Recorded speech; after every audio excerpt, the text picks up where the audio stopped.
Hello, everybody. My name is Angelo, and I am your MC for the evening. And on behalf of the UBC Free Speech Club, we would like to welcome you and thank you for attending our third Dr. Jordan B. Peterson event.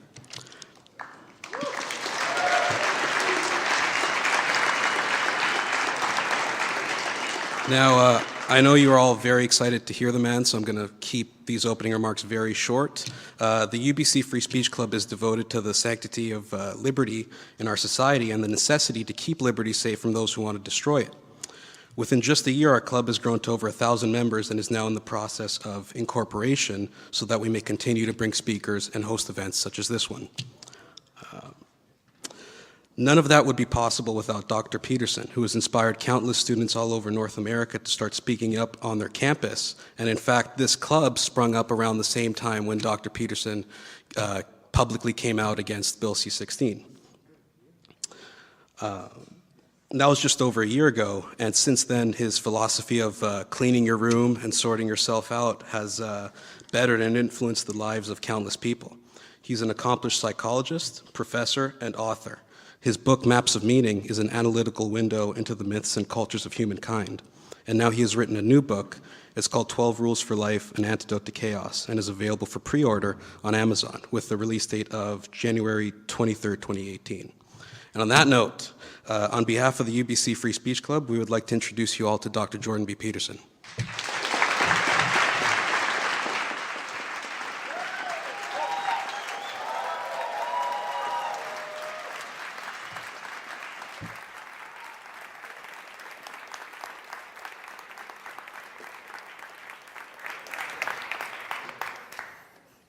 Well, thank you very much for that. That's quite something.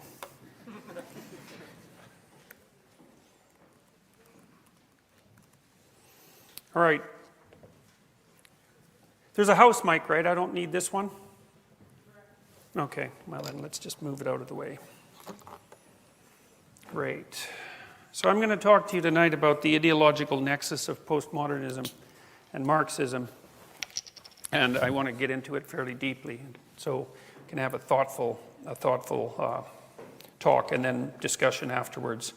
So it's a confusing topic because it's not obvious by any stretch of the imagination why postmodernism and neo-Marxism or Marxism proper would be aligned, because postmodernism is an anti-grand narrative philosophical movement and Marxism is a grand narrative. And so the fact that those two things seem to coexist in the same space definitely needs some explanation.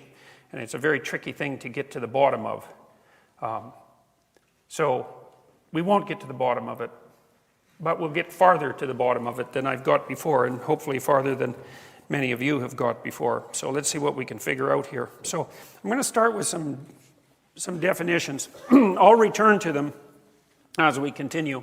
You know, with philosophical movements, they're often not named by the major thinkers in the movement. They're sort of named afterwards. The name covers a very large range of ideas and actions and perceptions. Like, it's not that easy. People talk about existentialism, for example. It's not that easy to come up with a one-paragraph summary of what constitutes existentialism. My sense for the existentialists is that it's fundamentally a movement that's predicated on the idea, at least in the psychological sense, that Freud tended to attribute human suffering and mental disorder to childhood trauma. It's more complex than that, but that'll do for a quick overview. But the existentialists thought that there was enough suffering intrinsic in life so that it wasn't insanity that was the question, it was sanity. It was how it was possible for people to be sane and let's say normal, for lack of a better word, given that there was brutality and malevolence intrinsic in life, and the fact that you had to rise up as an individual and stand in relationship to that is part and parcel of what constitutes existentialism. And there's all sorts of different people who were thinkers who were existentialist, some of them atheistic, some of them deeply religious like Dostoevsky. But so it's not, I'm using that as an example to show you how difficult it is to bring a set of thinkers under one umbrella. You're bound to oversimplify, but we'll go ahead and oversimplify. Postmodernism, you can think about it as an attitude of skepticism, irony towards and rejection of grand narratives, ideologies, and universalism, including the idea of the objective notions of reason. That's a big one. Human nature, that's a big one. Social progress, absolute truth, and objective reality, all those things being questioned. I kind of think of the head joker at the top of the postmodern hierarchy as Derrida. Foucault is often mentioned, as are a number of other people. Here's some other attributes of postmodern thinking. There's a recognition of the existence of hierarchy, that's for sure. And there's an echo of that idea, the recognition of hierarchy, in the term patriarchy, because of course patriarchy is a recognition of hierarchy. Now it's a very particular kind of recognition, but the postmodernists also tend to define hierarchy as a consequence of power differential, and so the world they envision, as far as I can tell, is something like it's a sociologically Hobbesian nightmare. So Hobbes thought of, the philosopher Thomas Hobbes thought of the natural state of human beings as every individual in some sense at the throat of every other individual. So that the basic state of mankind, unlike the Rousseauian state of, say, virgin innocence and the primitive Garden of Paradise, was an all-out war of everyone against everyone else, and that required the imposition of a social order to keep peace, essentially. So it's a fairly dark view of humankind. Rousseau, on the other hand, would think of people as intrinsically good and the social order as intrinsically tyrannical. You can actually think about Hobbes and Rousseau in some sense as opposites that need to be paired together in order to get a relatively comprehensive view of human nature. Well, the postmodern view is like the Hobbesian view in some sense, except you want to replace the individual with pyramids of social organization, so hierarchies of social organization that are based on group identity, and that the landscape in which those pyramids exist is one of unbroken enmity and inability to communicate. So it's a very dark view as far as I'm concerned. And I think it's fundamentally wrong in many ways. I mean, it's right in that there are groups of people and there is some difficulty in communication between them, and that power is an element in the formation of hierarchies, but you can't reduce hierarchy or group relationship to those premises. It's too simplified because people also cooperate. We're also not groups. Many of us belong to many groups. So the actual situation is far too complex to reduce it to that degree. Even though you can come up with a good explanatory story if you do so, it doesn't capture the nuances, and they're not just nuances. It doesn't capture the essence. Now, the thing is that when you make the presupposition that the reason that hierarchies exist is because of power, then essentially what you do is turn every hierarchy into a tyranny. And so if there is a hierarchy, then you assume it's a tyranny. Well, that's really the patriarchy. The patriarchy is hierarchy assumed as tyranny. And that's also just not true, except in pathological hierarchies. So, for example, we know from the psychological literature that the best predictors of long-term life success are intelligence and conscientiousness, in Western countries at least. And, well, that's what you'd hope for, right? You'd more or less, if you wanted even to set up a society, even if you weren't particularly smart or hardworking, you might want to set up a society where intelligence and hard work were good predictors of success, because then the people who were smart and hardworking would produce a bunch of things that you could have if you could trade for them. And of course, that is actually the situation that most of us are in. So, and of course, the other thing about people who believe that hierarchies in the West are only composed of power and tyranny is that their own actions belie that, because whenever they make a decision to interact with that hierarchy, they attempt or to make a purchase or to make a trade, let's say, or to obtain a service of any importance, let's say a medical service, they're going to definitely act as if there are less and more competent people within that hierarchy and seek out the ones that are more competent, obviously, which you don't do. If the hierarchy is only composed of tyranny and power, there's no point in looking for competence. But anyways, in the West and in functioning societies, the hierarchies are basically predicated on competence and not power. And you might say, well, that's pretty naive. It's like, no, actually, it's not very naive. I'm not saying at all that inappropriate power plays don't play a role in corrupting hierarchies of competence. That happens, but generally what happens is if the hierarchies of competence get corrupted enough by power, then they crumble because they can no longer function. So, and the evidence that our hierarchies of competence work is everywhere because everything around us works all the time. Ayaan Hirsi Ali tells two interesting stories in her book Infidel, which is a great book, by the way. She came from Africa and from a country that wasn't very functional. And when she came to Holland, she said there were two things that really amazed her. And this really struck me because, now and then you get lucky and you can see the world you live in from an outsider's perspective, right? You get to see through someone else's eyes. She said the first thing that knocked her off her feet was waiting for a bus in Amsterdam. And she's standing at the bus stop and there's a pole there and there's a digital sign on the pole. And the digital sign says when the next bus is going to come and counts down. And then when it hits 0, the bus appears. And she absolutely could not believe that would happen, that there could be a sign that told you when the bus would come and that it would change and the bus would actually appear. And you think, well, yeah, no, that's a miracle, man. That's an absolute miracle. It is. You've got to think that through. The amount of timing and organization and reliability, mechanical reliability and sociological or social organization and dedication on the part of the bus drivers and the entire company and the organization of the whole city and the state to make that possible is absolutely beyond belief, especially when it's timed to, well, perhaps not the second, but to 10 seconds or something like that. That is absolutely beyond belief. And her inability to comprehend that was the correct response. And then the other thing she was amazed by was that you could go talk to policemen and they would help you. That was just a no-go for her, because for her experience was policemen were there to shake you down and hurt you. And so you think, well, I won't dwell on that point any longer.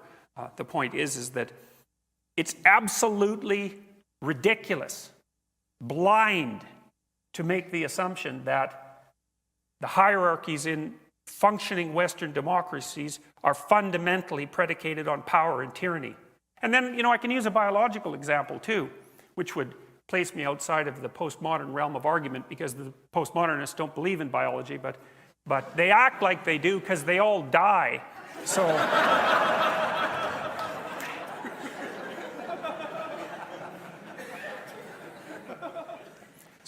this primatologist named, well, I'll tell you two stories, okay, because these are really useful. So the one's about rats, and I got this story from Jaak Panksepp, who is a great neuroscientist. He wrote a book called Affective Neuroscience, which, by the way, is on my reading list that's on my website. It's a really good book, Affective Neuroscience. He's a great scientist. He was one of the people who he learned that rats laugh. They laugh ultrasonically like bats. So if you tickle them with a pencil eraser, they laugh, but you have to record it and then slow it down, and then you can hear them. And you might think, well, rats laugh. Like, what are you going to get a grant for that? What kind of idiocy is that? It's like, no. Just don't get ahead of yourself here. He was showing that capacity for social interaction, that was mediated by physiological touch, activated the same, activated the same circuits in rats that it does in people, and that those are actual biological circuits, and that we share them even with rats. Now, rats are quite similar to human beings, as it turns out. I could say especially postmodernists, but I won't. And so the fact that little rats giggle when you tickle them is actually extraordinarily important. He also identified. Surprising, I've been talking too much lately. He also identified the primary play circuit in mammals. And that's a big deal too from a scientific perspective. That's like discovering a new continent, like discovering a whole brain system that people really didn't know existed. That's a big deal. So here's a little story about rats. So young rats like to engage in rough and tumble play, especially juvenile males. It's also the case for puppies, if you've ever had a puppy. Dogs are like that. They like to wrestle. And it's one of the things that male human beings tend to do with their offspring, and it's a really, really good thing. Like rough and tumble play with children really helps socialize them because it helps them figure out the difference between touch and even rough touch and pain. You know, because one of the things you're doing when you're rough and tumble playing with a little kid is, you know, you throw them up in the air and you wrestle them around. I had 2 couches when my kids were little that were sort of face to face. So we built this little wrestling ring, and I used to go in there and pound them half to death every night, you know. So they love that. I mean, they get so excited about that. They love that so much. It's just crazy. But the reason for that is like you're stretching out their bodies, and you're showing them that they can't put their thumb in your eye, and you're teaching them to be graceful, and you're teaching them the difference between something new that's happening to the body and something painful. You're really teaching them to dance. And it's this really complicated physiological dance that is indicative of a socialized being. And that's partly why women like men who can dance, by the way, because it shows that you can pay attention to someone else. First of all, that you're coordinated, but even more importantly, that you can take the fact of your coordination and coordinate that with someone else's coordination. So, and that's very primal and physiological. It's built right into your body. And rough and tumble play helps with that a lot. Anyways, rats also like to rough and tumble play for much the same reasons, and so do pretty much all social mammals. So you can tell that rats like it. See, how do you know if a rat likes something? Well, he'll work for it. And one of the ways you can figure out if a rat wants to work for something is that, you know, you get him in a state where maybe he's desperate for whatever he's working for, and you can put a little spring on him and figure out how hard he pulls to go somewhere he knows where he's going to get that. And then you can measure the force that he's willing to apply, and that gives you a rough estimate of his motivation. Or maybe he has to bar press like a cocaine-addicted rat to receive the reward, and you can count rate of bar pressing, and you can get an estimate of how excited the rat is to go do whatever it is the rat's going to do. And so Panksepp used to put rats, he'd pair them, one rat against the other, in kind of a play arena, not a very big thing. And these were juvenile males, and they would work to do that. Okay, so they liked it. And then maybe one rat was 10% bigger than the other. And then when you paired them, the big rat would beat the little rat because 10% weight advantage was enough to make the bigger rat dominant. Okay, so then they established basically dominance and submission. You might think about that as a power relationship. And to some degree it is, but it's more complicated than that. And this is very important. So the rats play together once, and the big rat pins the little rat, really very much like wrestling. Like rats wrestle, just like people wrestle. And if you pair them together, then the big rat can pin the little rat. Okay, so now you got dominant rat, subordinate rat, roughly speaking. But then, you see, if you stop the experiment there, you'd think, well, the rats play to establish dominance and submission. But the thing is that rats don't just play once, they play many, many, many times. And that's also the case with human beings, is that you don't just play once, you play many, many times. And there's a difference between the rules of a game and the rules of a set of games. And that's so unbelievably important, so you keep that in mind, because we'll return to that. So anyways, the next time the two rats get together, the little rat has to ask the big rat to play, because the rule basically is subordinate entity asks dominant entity to play. And so the little rat does what mammals do to play. You know, they kind of put their paws down and put their rear end bit up in the air. You see dogs do that, and unless you're completely clueless, you know that that doesn't mean he's going for your throat. It means he wants you to whack him on the side of the head so he can sort of pretend to bite you, you know. It's pretty obvious if you've played with dogs and children. So, and I make that comparison because dogs and children understand each other, right? They're pack animals. They follow the same basic rules. They know how to play. They can become friends. Otherwise, you wouldn't have them as pets. I mean the dogs, not the children. So anyways, the little rat asks the big rat to play. And the big rat thinks, yeah, okay, we'll play. They wrestle. And you pair them multiple times. Well, if you pair them multiple times, what you find is that unless the big rat lets the little rat win 30% of the time, the little rat won't ask the big rat to play anymore. And that you think, well, who cares? Why is that important? It's like, it's really important. That's a really important discovery, because it shows you that even rats have a sense of fair play that emerges across iterated games. It's evidence for the biological instantiation of a social morality. It's a big deal, man. That's a big discovery. And it shows you that even at the level of rats, they're very social animals, by the way. The interactions between rats are mediated by something like a sense of fairness or justice. And so that's extremely cool because, you know, we tend to think of animals as having dominance hierarchies, and that's predicated on power. And that idea, even though the bloody postmodernists don't believe in biology, they extend that analogy up to human beings. It's just not true. Okay, well, the same turns out to be true of chimpanzees. So Frans de Waal, who's a Dutch primatologist, a very smart one too, he's been interested in the biological basis of morality as well. And he's written a lot of good books on primate behavior, chimps in particular. Chimps are brutal creatures, man. Like, they go to war, eh? And so if you have a chimp territory out in the jungle, then the juveniles will, the males in particular, they'll band together in groups of 4 or 5. There's often, but not always, a female or 2 with them. And if they come across chimps from another troop that aren't within their hierarchy, let's say, they will, if they outnumber them, because they can't really count, but they can estimate magnitude visually. It's not the same as counting. But if they outnumber them, they will tear them to pieces. And chimps are at least twice as strong as a really well-developed human male. And so they can tear you up pretty good. And chimps are perfectly capable. They hunt. They're carnivorous, like human beings. And they hunt colobus monkeys often. They weigh about 40 pounds. And they'll basically eat them alive. Right? The monkey's screaming away like mad because, you know, it's in pain because it's being eaten. And that doesn't slow the chimps down a bit. There's no cross-species empathy stopping them from having their snack. And so chimps are very brutal creatures. And it isn't obvious they have a lot of internal inhibition of their aggression at all. Most of the inhibition is sociological. It's out in the hierarchy. And so the reason chimps aren't always aggressive with one another is because they know who can pound them and who will gang up on them and who won't. They establish their hierarchy. Anyways, you know, you think about a chimp hierarchy and you're talking about a fairly strong and aggressive creature. You might think it's biggest, ugliest, meanest, most vicious, irritable, unpleasant chimp that rises to the top. Well, that's kind of the postmodernist view of human society. But that's not the case. It happens sometimes. But what happens, and de Waal has documented this quite nicely, is that tyrant chimps lead unstable regimes.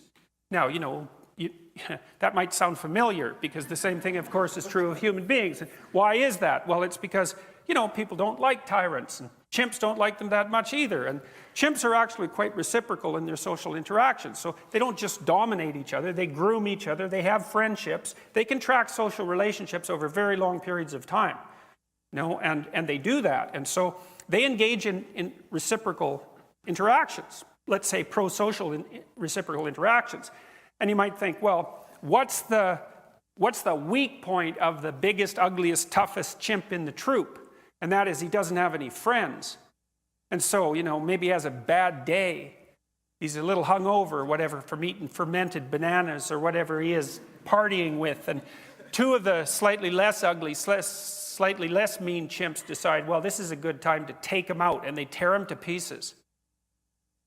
And so one of the things de Waal has pointed out quite nicely is that if you want to have a stable chimp dominance hierarchy, let's call it a regime, the stable ones aren't ruled by the tyrants because the tyrants get taken out by paired up friendship dyads, something like that.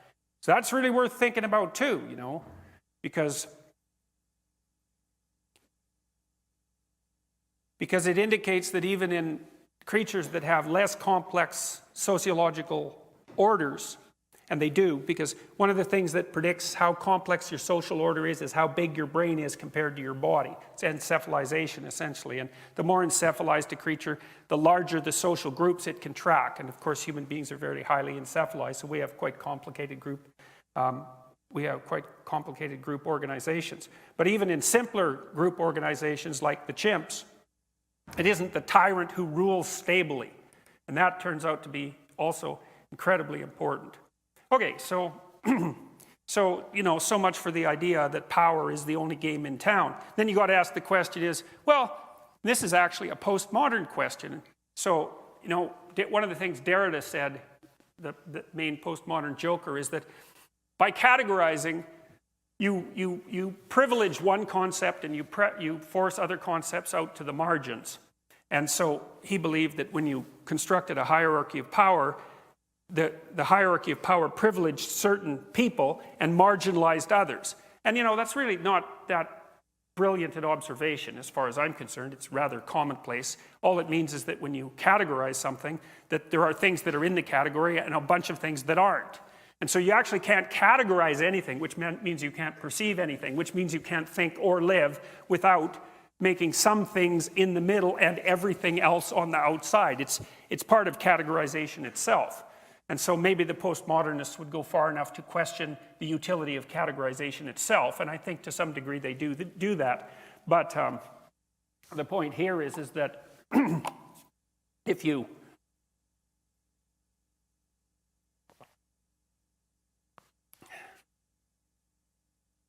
have to ask why it is that you would, if you were a postmodernist yourself, why it is that you would privilege the idea of power above all else. It's exactly what is it that you're pushing to the margin. And so that's something that we're going to talk about. Now, here's one thing you might push to the margin. Let's say that you believe that hierarchies are a consequence of power. Well, then you push competence to the margin.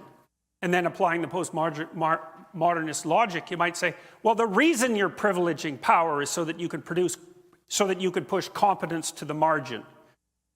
And so you want to keep that in mind too, because that's going to become important as we discuss the relationship between postmodernism and Marxism. Maybe you're after the destruction of the idea of competence itself.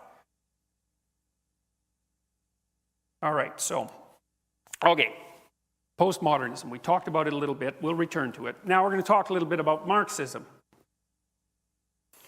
I've got a quote here from Marx. The proletarians have nothing to lose but their chains. Well, that was pretty good for like 1880 or 1890 or whenever it was he wrote it, somewhere around that period of time. Turned out the proletarians had a lot more to lose than their chains. They had their lives and their families to lose. And that was demonstrated amply as a consequence of the, what would you call it, the sociological movements that were put into place when the Marxist presuppositions began to govern societies like the Soviet Union. So, all right. So let's take the same postmodernist approach. So here's some basic tenets of Marxism. It's bourgeoisie against proletariat. The bourgeoisie are the capitalists, the property owners, those sorts of people. The proletariat, working class, for all intents and purposes.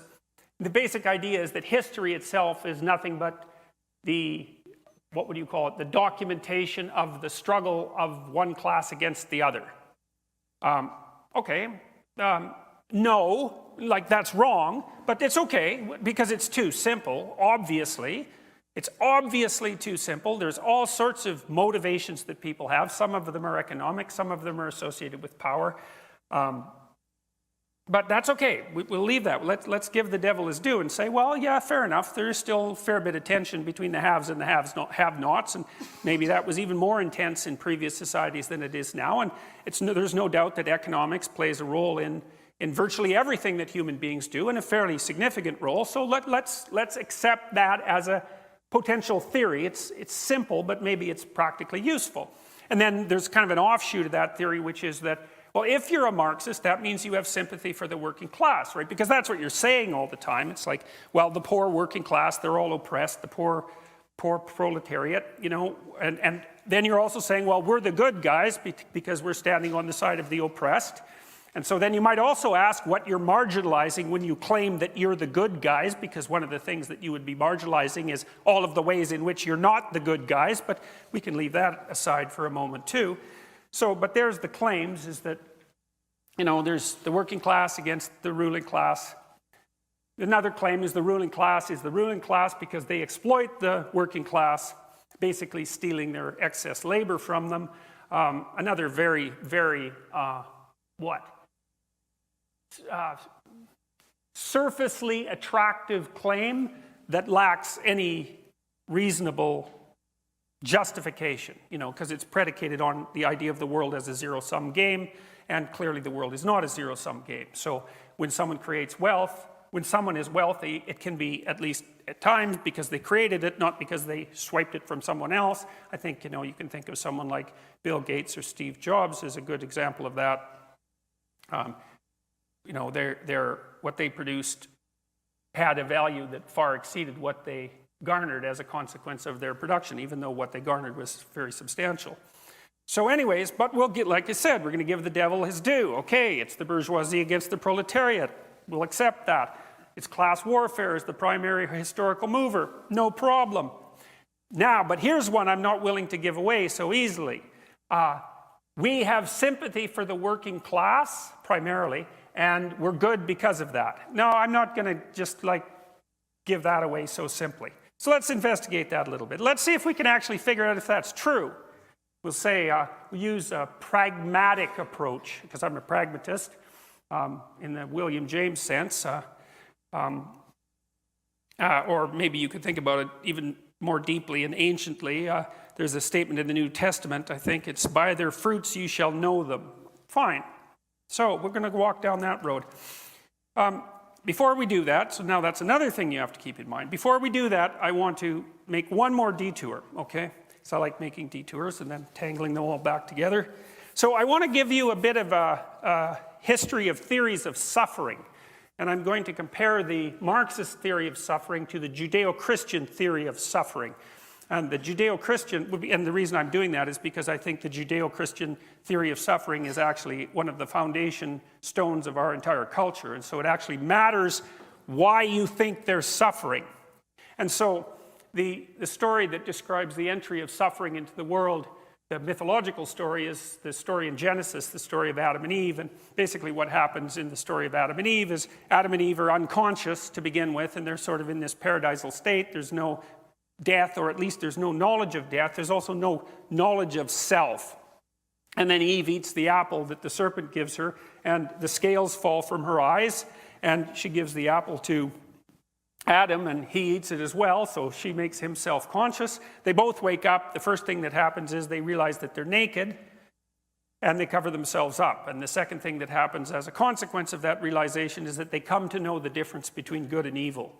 And I mean, that's an insanely complicated story that's dealing with a absolutely incomprehensible number of complex phenomena simultaneously, but it basically goes something like this, is that to be aware that you're naked is to be aware of your fragility and your mortality. When you have a nightmare about being naked in front of a crowd, it means that you're exposed to the crowd. All your flaws, all your mortal vulnerability is exposed to the crowd for them to see, for you to be ashamed of, for them to judge. That's partly why we're all clothed. That's partly why why clothing is a human universal. There's many human universals, by the way. Clothing is one of them, although it's used for many different purposes. So Adam and Eve cover themselves up, and so it's because they've realized that they're vulnerable. They're naked and vulnerable. That's self-consciousness. Human beings are self-conscious animals. We're really the only self-conscious animals. Other animals have the glimmerings of self-consciousness. Some of them can identify themselves in a mirror, for example, but we have whole theories of ourselves. We have whole articulated verbal and philosophical theories of what a human being is and what we each are as individuals. So really, those aren't in the same conceptual universe. It's a whole different, it's a qualitatively different issue in the case of human beings. We're self-conscious. Self-consciousness loads on trait neuroticism, technically speaking, which means that self-consciousness is primarily something that manifests itself in the form of negative emotion. And we all know that. You're on stage, you get self-conscious. Is that a good thing? No. You can get so self-conscious that you're tongue-tied, right? It's not good. You don't want to be self-conscious on stage. Or maybe ever. You get self-conscious in the face of someone you're trying to impress. You turn all red, you stammer. It's like self-consciousness is a rough business. And it's no wonder, because you know yourself for the fragile fool that you are. And it's even worse than that, because, see, it took me a long time to figure out why it was that when Adam and Eve woke up, they also developed the knowledge of good and evil. I just couldn't figure that out, because it didn't make sense to me. How self-consciousness, knowledge of vulnerability, and the knowledge of good and evil were tangled together. Or even really what the knowledge of good and evil meant. But I figured it out eventually. I thought, oh, I get it. It was like a real revelation to me. As soon as you know you're vulnerable, you know the difference between good and evil. Because as soon as you know you're vulnerable, then you know everyone else is. And as soon as you know that everyone else is vulnerable, you know how to hurt them. And so that means you consciously know how to bring suffering into being. And that's the knowledge of good and evil. And you know that because let's say that you're really good at torturing people. And there's no doubt a number of people in the audience who are actually quite good at that. And maybe you all have a bit of an affinity for it. If you're married, I'm sure your partner would testify to that. So if you're going to hurt someone, what you think essentially is, okay, what would really hurt me? And then you think, well, I'll just do that to them. It's like, that's a good theory. It's very sophisticated. So anyways, so what happens? Adam and Eve wake up. They weren't supposed to do this. God told them that they were going to be sorry if they did that, but they did it anyways because that's what people are like. And because we always learn things that knock us out of our present paradises, right? We're curious and we won't leave things alone. And maybe things are not so bad. And then you ask some questions that maybe you're not so happy about asking once you find the answer. And you fall out of your little paradise into history and you got to work to set things right again. And anyways, God gets wind of this and he chases Adam and Eve out of the Garden of Eden. But he says some interesting things when he chases them out. He says, all right, now you know what's the consequence of that. And he says to Adam, you're going to have to work. Now that's cool. That's really cool. Well, he is God after all, so he knows what he's talking about. He says, you're going to have to work. So why would you have to work now that you knew you were vulnerable? Well, the answer to that is, well, if you know you're vulnerable, that stretches out into the future. You know you're going to die. You know that you're fragile. It's like maybe all your problems are solved right now. You're all sitting here. You're safe. You're not hungry. You don't want anything to drink, etc. But what about tomorrow? What about next week or next month or 10 years from now? It's like just because you got all your problems solved for this second doesn't mean you got them solved for the rest of your iterations through time. So you got to work. And the work is the sacrifice of the present for the future. And so that's exactly right. You have to work. Now you see what's interesting about that, and this is the theory that and then of course God tells Eve, well, you've really, screwed things up too. You're going to have these big brain babies and that's a big problem. You're going to suffer in childbirth and then they're going to be dependent on you forever. And because of that, you're going to be dependent on this man that you just woke up. And that's not going to be very pleasant for either of you, but tough luck. And so that's it. That's the curse in some sense. And it's exactly right. But the thing is, there's a theory in there. There's an interesting theory of suffering that's implicit in that story. And the theory of suffering is that suffering is built into the structure of self-conscious being. It's built right into the structure. So if you're a self-conscious being, that's your lot. It isn't someone else's fault. It isn't a consequence of sociological oppression. It isn't a consequence of the fact that our society isn't organized properly. It's just part of being. All right, so that's a big deal because that's an important theory because one of the questions is, well, why is there suffering and what are you going to do about it? And it's a lot different if it's just the way it is for you and if it's actually your fault that he's suffering. Or maybe it's the group's fault that you're suffering. Those theories are really, really different. And then in the second story in Cain and Abel, Cain makes sacrifices to try to get it in good with God, and Abel makes sacrifices. And the sacrifices are kind of archaic from our perspective. They're burnt offerings, so the smoke goes up where God can detect it because he's up there somewhere, up there where the stars are. And God rejects Cain's sacrifices, and we don't really know why, but it kind of looks like Cain is a second-rater, and then Cain goes and complains to God and says, like, what kind of stupid universe did you make here? I'm breaking myself in half trying to get things together, making the proper sacrifices, and nothing's going well for me. And Abel, well, everything he touches turns to gold. Everyone loves him. He's even a really good guy. It's like, it's so annoying. What's up with this place you built?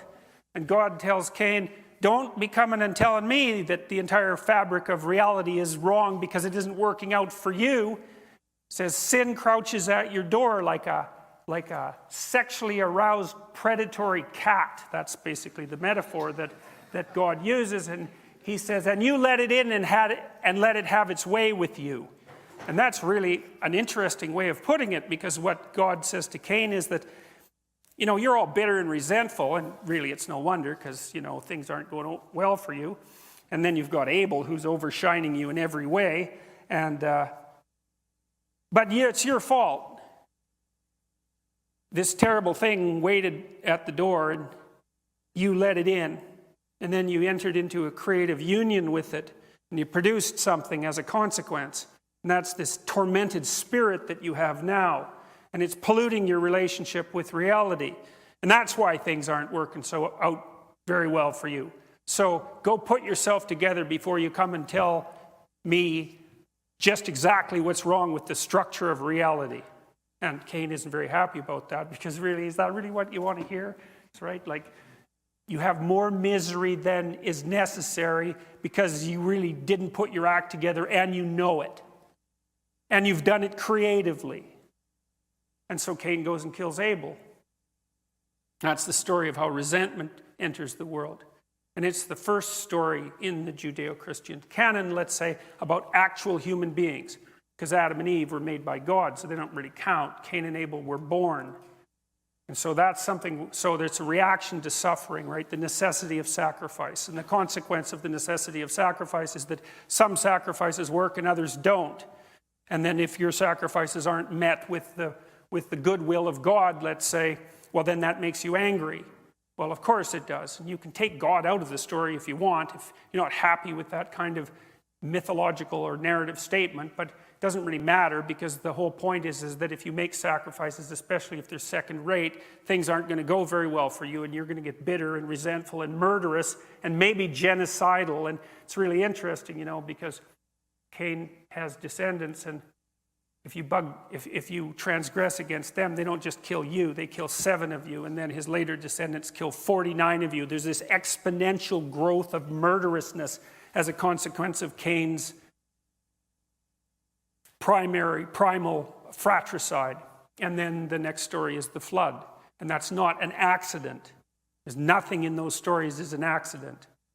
Okay, so now you've got 2 different theories about the nature of suffering. You've got the one I just laid out. It's called the foundational story of suffering and malevolence. And you have the Marxist story, which is, well, there's oppressed people, and the reason they're oppressed and suffering is because the oppressors are oppressing them. Those are not the same theories, right? And there's a utopianism that's implicit in Marxism, which is if you could just get the damn oppressors to stop oppressing the oppressed, then the utopia would arrive. And so not only are the oppressors responsible for the suffering of the poor, they're also responsible for the fact that the utopia isn't here for everyone. And so how reprehensible can you get? Well, then that certainly justifies, that degree of malevolence justifies pretty much anything you'd like to do to them. So anyways, let's take this apart in a little more detail. Do the Marxists have sympathy for the working class? George Orwell was interested in this question. And so he wrote this book called Road to Wigan Pier, which I would highly recommend. It's on a reading list I made. It's on my website. You can check that out. Those are books that have been particularly influential to me. And so Orwell was a socialist. He wrote the book for the Left Book Club, which published a kind of a socialist book once a month. Orwell, by the time he wrote this book, he was already awake. You know, in the 1920s, after the Russian Revolution, no one really knew what to make of what was happening in what would become the Soviet Union, right? I mean, it was after World War I, the planet was in ashes for all intents and purposes. The old aristocratic order was crumbling. It was a horror show.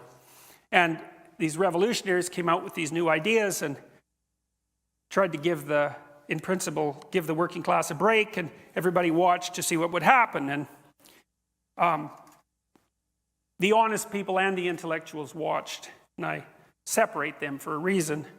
But by 1920, 21, 22, something like that, it was obvious already that something was rotten in the state of Denmark. Malcolm Muggeridge went over to the Soviet Union to check out how the collectivization of the farms was going, and he found out it was actually pretty murderous. Right, because what the communists did was round up all the successful farmers and rape them and kill them and steal everything they had and send them off to Siberia, which turned out actually to be a pretty bad idea. Now you think about it, those people were serfs not very long before, a couple of generations at most. And they were so not much more than slaves, and some of them had risen up to the point where they may have had a nice brick house and a couple of cows and maybe a person working for them or two. And there was a small proportion of the agriculturalists in the Soviet Union that were producing most of the food. And that's just how it goes, because that's a Pareto distribution issue. In any field where there's human productivity, a small proportion of the people produce almost all of the output. It's actually the square root of the number of people in the field produce half the output. So if you have 100 farmers, 10 of them produce half the food. But if you have 10,000, 100 of them produce half the food. Okay, so what happens when you kill all the good farmers? You starve 6 million Ukrainians to death in the 1930s. And, you know, that's not something that's all that widely known, but if you want to provide some additional fodder for your nightmares, you could go online and read about what happened to the Ukrainians in the 1930s.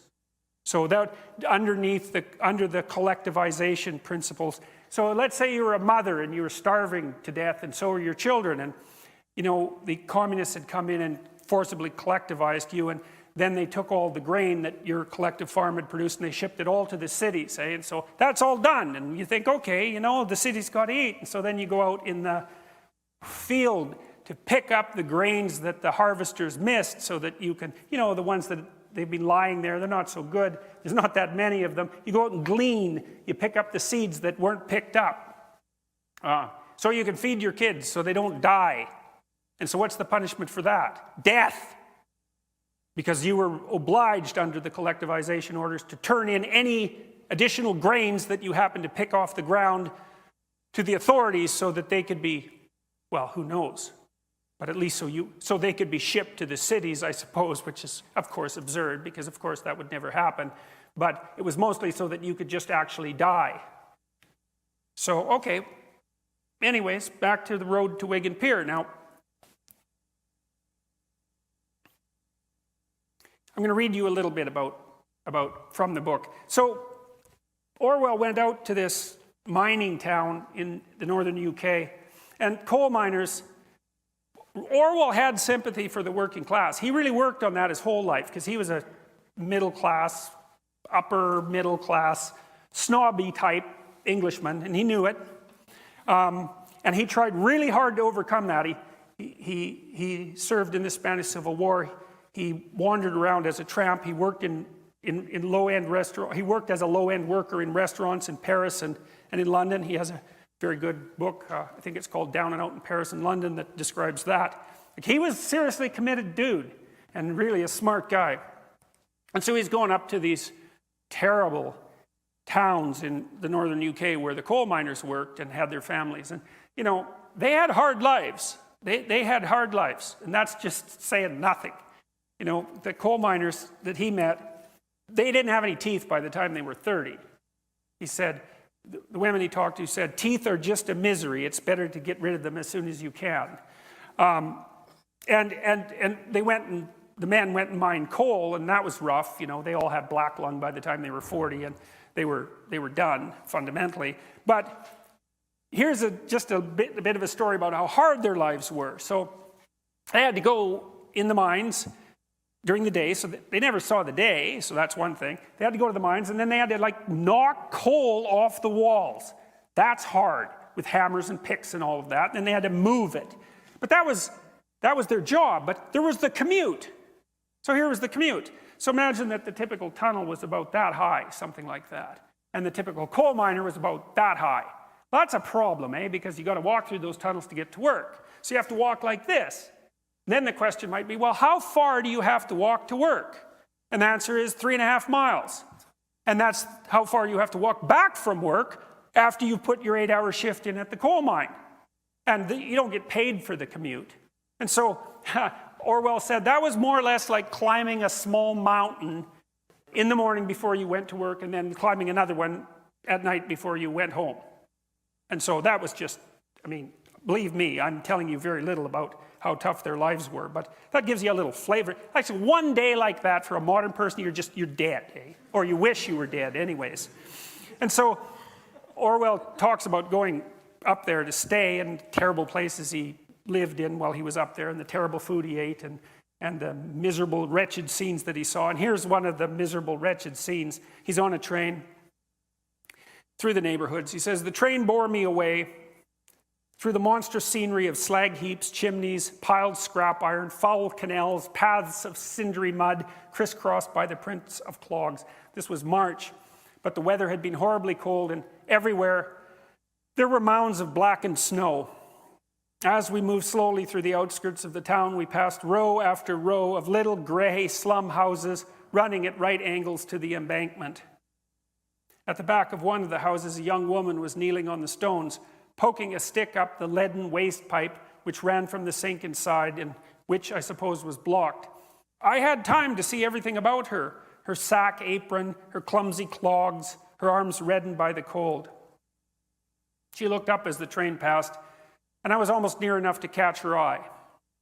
She had a round, pale face, the usual exhausted face of the slum girl who's 25 and looks 40 thanks to miscarriages and drudgery, and it wore, for the second in which I saw it, the most desolate, hopeless expression I've ever seen. It struck me then that we, meaning the middle class at that time, are mistaken when we say that it isn't the same for them as it would be for us, and that people bred in the slums can imagine nothing but the slums. For what I saw in her face was by no means the ignorant suffering of an animal. She knew well enough what was happening to her, understood as well as I did how dreadful a destiny it was to be kneeling there in the bitter cold on the slimy stones of a slum backyard, poking a stick up a foul drain pipe.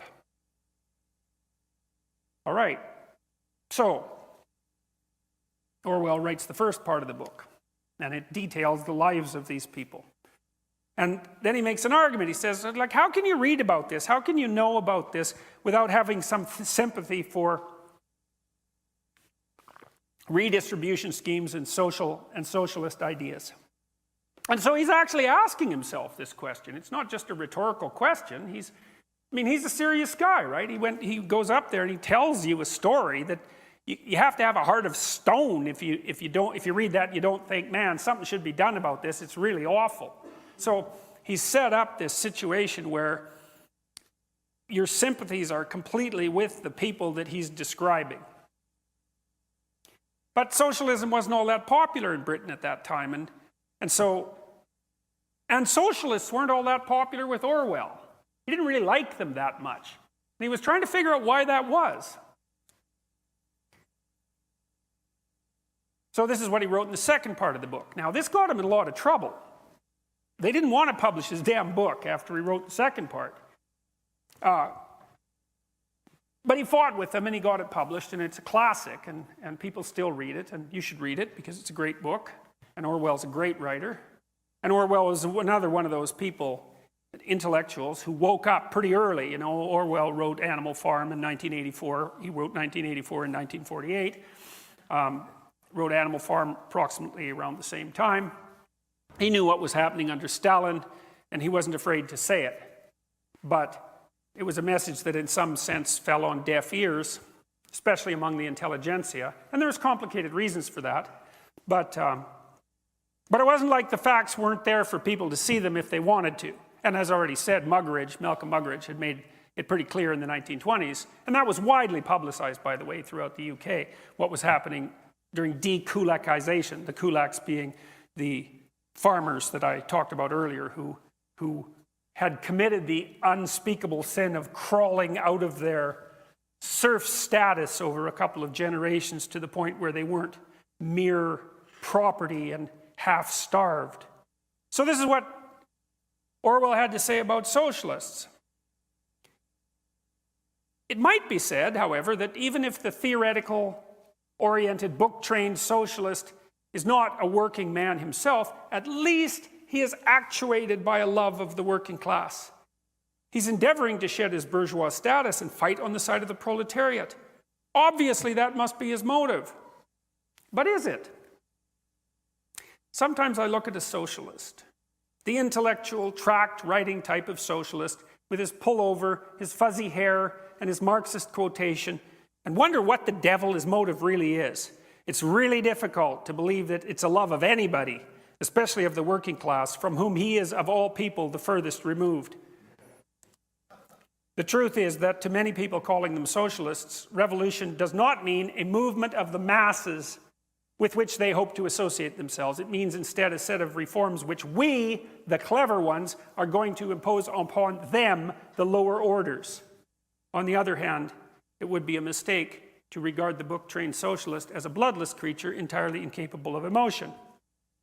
Though seldom giving much evidence of affection for the exploited, he is perfectly capable of displaying hatred, a sort of queer, theoretical, in vacuo hatred against the exploiters. Hence the grand old socialist sport of denouncing the bourgeoisie. It is strange how easily almost any socialist writer can lash himself into frenzies of rage against the class to which, by birth or by adoption, he himself almost invariably belongs. Now, I worked for the NDP when I was a kid, and I had privileged access to the leadership for provincially and federally for reasons that I won't go into, and I thought that many of them were honorable people who were really striving to give the working class a voice. And I believe that the working class needs a voice, a political voice, for obvious reasons. I think the Democrats in the United States have made an absolutely dreadful, abysmal mistake replacing their working class political ethos with identity politics. We're going to talk about that. And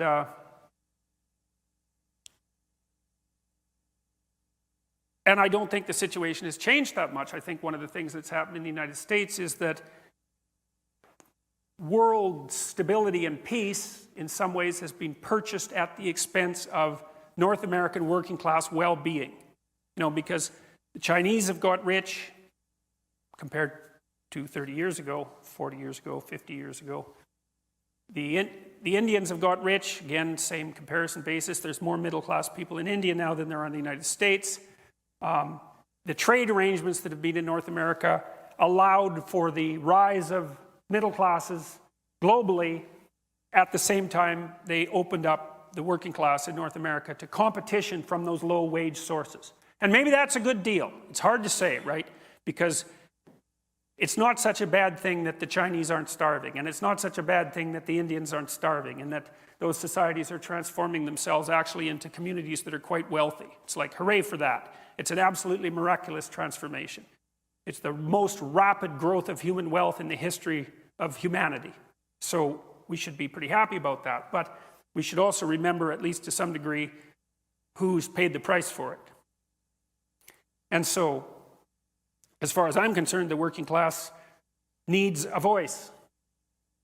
And it isn't obvious that they have one at the moment.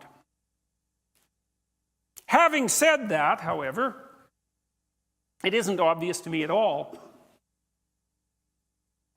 that the people who purport to stand for the working class actually do so, or that if they do so, that the reason they do so is because they're all compassionate and sympathetic and loving and kind and saint-like.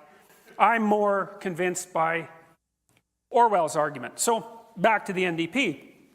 The people I met at the leadership level, a lot of them I had a fair bit of admiration for, but as I worked with the party over about a 5-year period, there was this contradiction that kept emerging for me, and that was that I didn't really like the low-level party functionary activist types. Like, they just weren't personally appealing to me. They seemed peevish and resentful. And then, at the same time, I was going to college. I was about 17. I got elected to sit on the college board of governors, and at that time, Alberta was conservative, politically, right? It still is, of course, but it was part of the progressive conservative empire, because they ruled Alberta forever. And all the Board of Governor members were basically nominees, right? They were conservative nominees, so these were conservative people. And I was an NDP member, and I thought, and I'd worked for small businessmen too who weren't NDP. They were conservative. I could never figure that out, but I'll tell you about that in a minute. But I had a bad case of cognitive dissonance because it actually turned out that I admired the people on the Board of Governors. And they were mostly, it was in Grand Prairie, it's not a very big place, and it's not very old. And so if you were reasonably successful in Grand Prairie, the probability that you had inherited your money from the aristocracy was like zero, because there wasn't one, right? The whole damn town was 50 years old. So if you had any influence or wealth, you were a small businessman, small to middle-sized businessman, and you knew what you were doing. And I actually admired these people. I thought, well, that's not very good. I admire them, and I don't share their political views. And then there's these other people with whom I hypothetically share political views, and I don't admire them at all. What's going on? And then I read Road to Wigan Pier, and I thought, oh, that's it. They don't like the poor, they just hate the rich. It's not the same thing. It's not the same set of motivations. And so let's say that you're a postmodernist and you privilege compassion for the oppressed. Think, well, what do you push to the margins? Well, what are you doing with all your hatred and your resentment and your evil? It's like, you don't have any of that? That's a bad theory. That's a really bad theory. Okay, so fine. So you can say, well, yeah, you can say that, but I don't buy it. I still think that the people who stand to speak for the oppressed are in fact motivated by empathy and sympathy. Their hearts are in the right place. See, I don't really buy that either, because I don't really think, generally speaking, that it's a credible claim for someone to make that their heart is in the right place. Now, you can ask that of yourself, and if you think your heart is in the right place, well, more power to you. You know, I can't see the halo from here, however. And so given that you're just as malevolent as your neighbor, or maybe even more so, and that that's actually pretty malevolent given the intrinsic nature of human beings, I can't help but wonder what you're doing with all those traits that you're not admitting to. But you could even object, well, you know, that's a pretty pessimistic view of humankind. It's not, by the way. It's just not naive. But anyways, you could object that, and you could say, no, actually, the weight of moral authority is, in fact, on the left, even the radical left, with those who identify with the oppressed and who are working to better their conditions. Okay. Fair enough. So then let's say, well, let's give those people some power. And if they're actually motivated by compassion and empathy and desire for the working class, if you give them power and you give their ideas power, then as those ideas unfold in real time, you're going to find out, like, do things get better for the working class, let's say, or do they get worse? Because we could consider that like an experiment. We could consider the outcome proof. I don't know what else you would do. I don't know how else you would come to your decision, because it's just theory till you see it happen. Now, Nietzsche said back in the late 1800s that after he said that God was dead, and I suppose that would also mean the theory of suffering that I outlined at the beginning that is at the basis of Judeo-Christian civilization, that God was dead and that people had killed him and that we'd never find enough water to wash away the blood.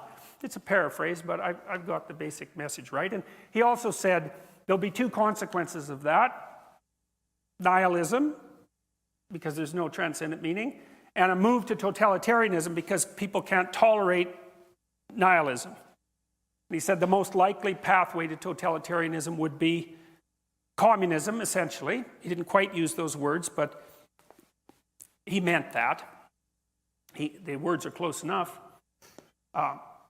He said socialism, but I'm going to use communism to distinguish it from democratic socialism. And he said that probably tens of millions of people would die in the 20th century as we played out that experiment. And then he said, but it might be worth it if we learn something from it. Rough, man. I mean, and unbelievable. Like, I cannot figure out how in the world he knew that was going to happen, especially so far in advance. But Dostoevsky knew the same thing. He wrote this book called The Devils, or The Possessed. You could read that. That's a great book. it takes about 150 pages to get going. But once like everything snaps together after that, and then it moves. And it's basically his prophecy about, it's an examination of the kind of person who had arisen in the aftermath of the death of God in Russia, who would lead the communist revolution. That's essentially it. It's brilliant. It's terrifying. And it's a great intro to Solzhenitsyn's Gulag Archipelago, which describes what did happen when those sort of people took over the revolution. So let's look at what happened after the revolution. And we might say, well, how about we replicate the experiment a few times? Because you know how it is. If you're running a scientific experiment, you want to find out what something does if you allow it to behave. You don't want to just run it once because, well, maybe there was something specific about those conditions that led to the outcome. You want to generalize it across multiple circumstances. So we might say, well, let's take this set of ideas and let's run it on a large scale over a very long period of time in a variety of exceptionally diverse cultures and languages. So let's do that. Okay, well, we could first start with the Soviets. People, even now, because it's like the 100th anniversary of the Russian Revolution, are celebrating Lenin. It's like, that's not good. That's like celebrating Hitler. Okay, I'm dead serious about that. It's not good. And the fact that people can dare to think that that's okay means that there's something wrong with the way that we look at history. Lenin was a monster. And if you want to know about that, you can read Solzhenitsyn's writings about Lenin. Because the communist apologists say, well, it wasn't Lenin. Lenin was a good guy. He was all motivated by love of the working class. It's like, well, his henchman was Stalin. And if your henchman is Stalin, you're not a good guy. and Lenin was around during the early collectivization. And if you read what he wrote, you'll find out that he was perfectly willing to have any number of people die as long as his ideological system could be brought into being. So there's no celebrating Lenin. There's no we're cool, young, Marxist, hip revolutionaries, and he's our idol. It's like, there's none of that. Not if you know anything. Not if you're decent. Well, there was the death of the kulaks, I told you about that. There was the Ukrainian famine, that's 6 million gone there. There was the rise of the Gulag state because it turned out that Russia, the Soviet Union, couldn't run on the principles that it had laid down as sacrosanct. They just didn't work, so you had to enslave everybody and run your economy as a slave state, essentially. And try not to kill the people in the gulags so fast that you can't suck some productive labor out of them. There's the death of tens of millions of people. We don't even know. The estimates range from 15 to 60 million. And we won't get too picky about the numbers because after the first 10 million, you kind of made your point. And the fact that we don't know between 15 and 60 is actually an indication of the horror of it. Because our count is off by tens of millions. And that's only within the last century.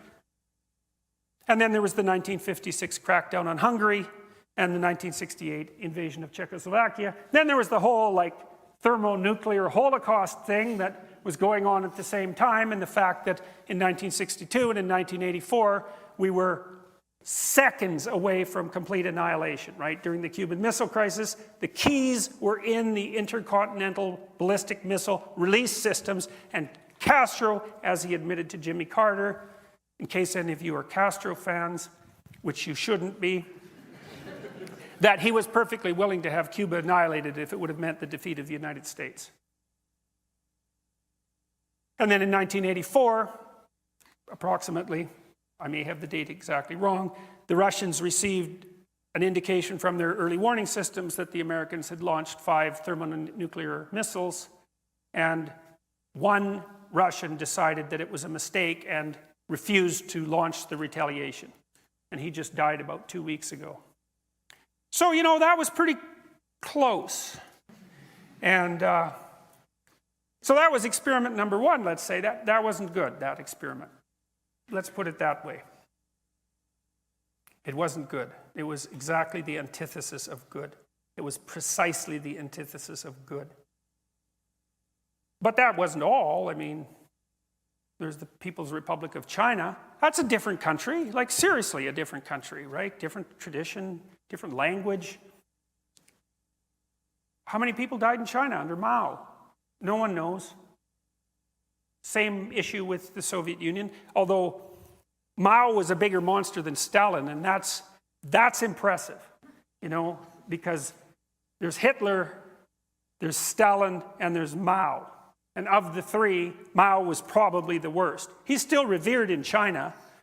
Maybe that accounts for their affinity for North Korea, which could still destroy us all, the remnants of that horrible state. Maybe 100 million people died in China during the Great Leap Forward. That's a hell of a leap forward. Well, maybe it wasn't 100 million, you know, maybe it was only 40 million.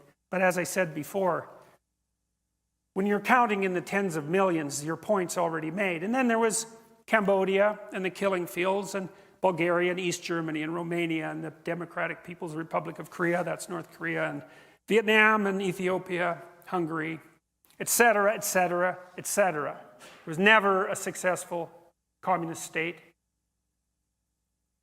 Cuba, I suppose, came closest, but it was radically... the Soviets poured money into Cuba, so that doesn't really count. So then the first question was, well, are these Marxists motivated by love or hatred? Well, is it love or hatred that produces 100 million dead people? And is that enough evidence or not? And if it's not enough evidence, if you think to yourself, well, that's not enough evidence, it was never really given its a proper try. It's like, well, what would have been a proper try? See, I always think when I hear someone say that, I know what you think. You think in your delusional arrogance that you understand the Marxist doctrines better than anyone else ever has, and that if you were the one implementing those doctrines, you would have ushered in the utopia. That's what you mean when you say that. And, you know, they say, and there's an idea in the New Testament that there's a sin, it's the sin against the Holy Ghost. If you commit that sin, no one really knows what it is, that you can't be forgiven. And I would say, well, if you want a candidate for the sin against the Holy Ghost in the 21st century, the statement, real communism was never tried, with the underlying idea that if you had been the person implementing it, it would have worked, I think that's a pretty good contender for something for which you should never be forgiven. All right, so that's Marxism. So let's go on to postmodernism. We talked a little bit about it.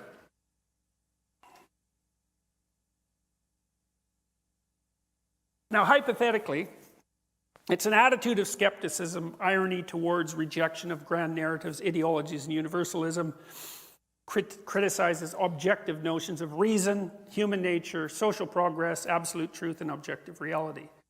It's predicated on the idea that the reason that you categorize, especially, that the reason that you categorize is to marginalize.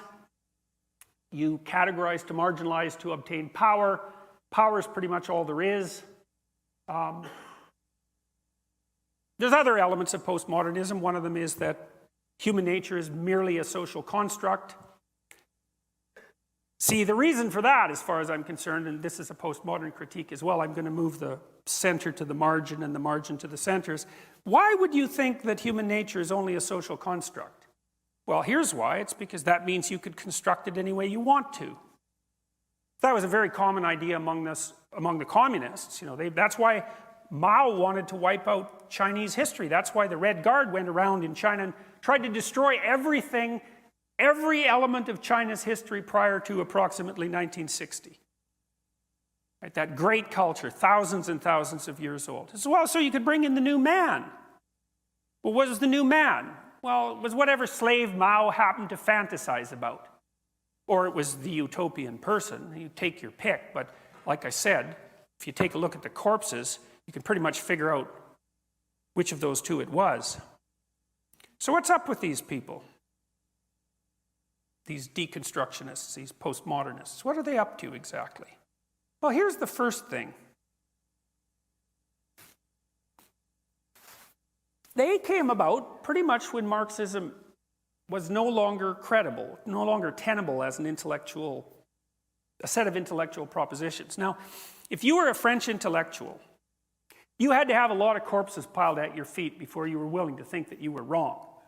So, here's an example. I don't remember his name. He was the architect of the killing fields in Cambodia. It wasn't Pol Pot, it was one of his advisors. Unfortunately, I can't remember his name. He took his PhD at the Sorbonne. And he developed the thesis in the Sorbonne, Marxist thesis, that the cities were parasites on the land.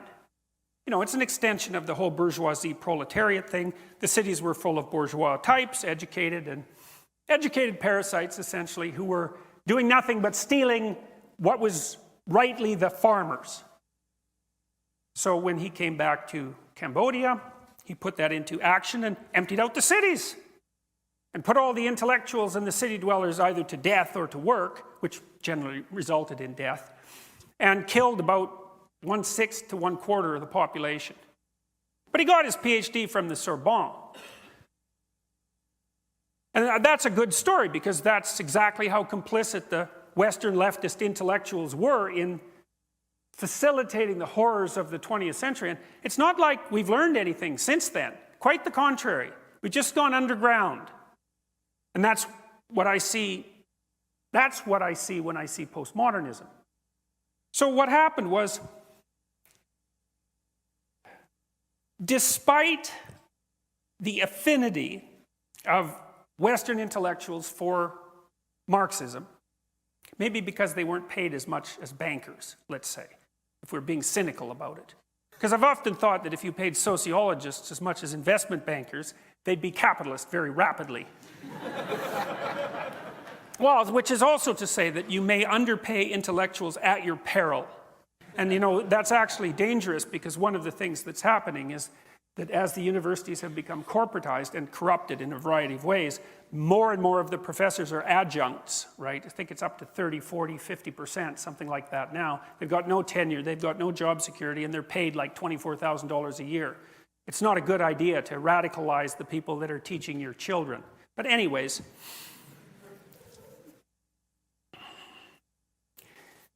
by the end of the 60s, so much data on the catastrophic failures of communism had accrued that even the most intransigent of French intellectuals had to admit that the jig was up.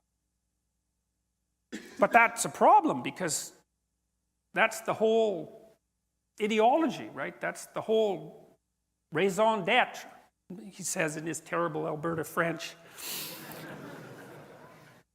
You're going to just give that up? What are you going to do after that? Well, what happened was postmodernism was invented. And so it's a sleight of hand, as far as I can tell. So, and with postmodernism, identity politics. And so the postmodern transformation is, well, we were a little wrong with the working class thing. Turns out that communists kill them all and capitalists make them all rich. And that's actually exactly the opposite of what we predicted.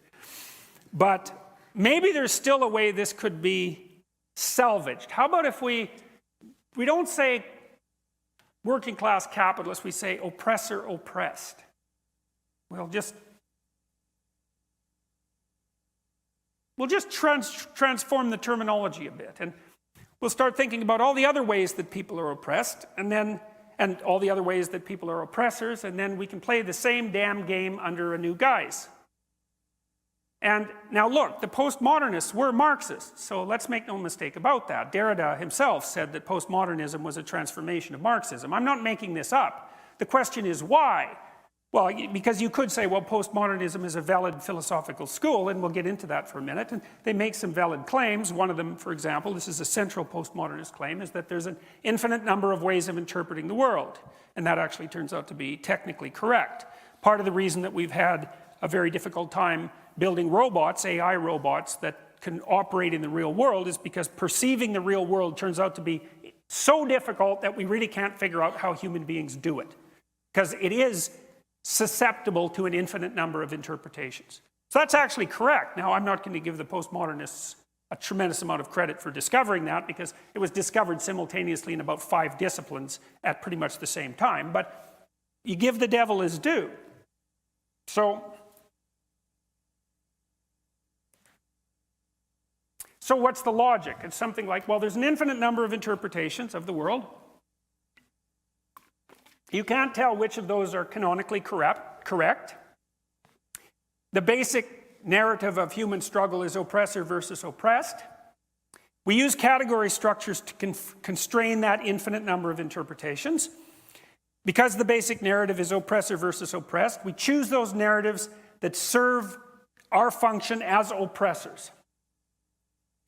So it's deeply cynical, but credible. And you can say, if you're not naive, that people are motivated by power, and that our interpretations of the world can be self-serving. I mean, we do want to serve ourselves after all, because otherwise we die. And we are centered in one place, and so we can't see everything, and we're biased. So there is the probability that the way that we look at the world will be tainted by narrow self-interest, and maybe even tainted by in-group interests beyond narrow individual self-interest. And we know this is true, but it's also not all bad. Like a good person takes care of his or her family. Well, what does that mean? It means you prefer your family to outsiders. Are you going to get rid of that? It's a form of prejudice. Like it really is. Like your choice of sexual partner is a form of prejudice, right? I mean, maybe it should be distributed in an egalitarian manner. Hey! That would be a lot funnier if it isn't a possibility. Like in Huxley's Brave New World, that was the rule. You shared yourself with whoever asked, because it was rude not to. And you know what? It is actually rude not to. It's seriously rude. Now, is that something you want to take away from people? You want that to be distributed in an egalitarian fashion? How prejudiced are you when you choose someone to sleep with?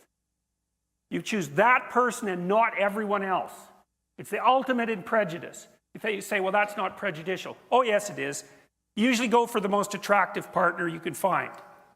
You usually go for the healthiest partner. You go for the best person you can find who can tolerate you. It's prejudicial in every possible way. So you're self-serving, and you construct a view of the world that serves those self-serving causes, and some of that has to do with power. Fair enough. That doesn't mean it all has to do with power, though. It means that some of it has to do with power. It's like racism. People are kind of racist. Or maybe people prefer their in-group. It's not that easy. Or maybe people prefer the familiar to the novel. That IAT that the social psychologists have come up with, implicit association test, that measures unconscious bias.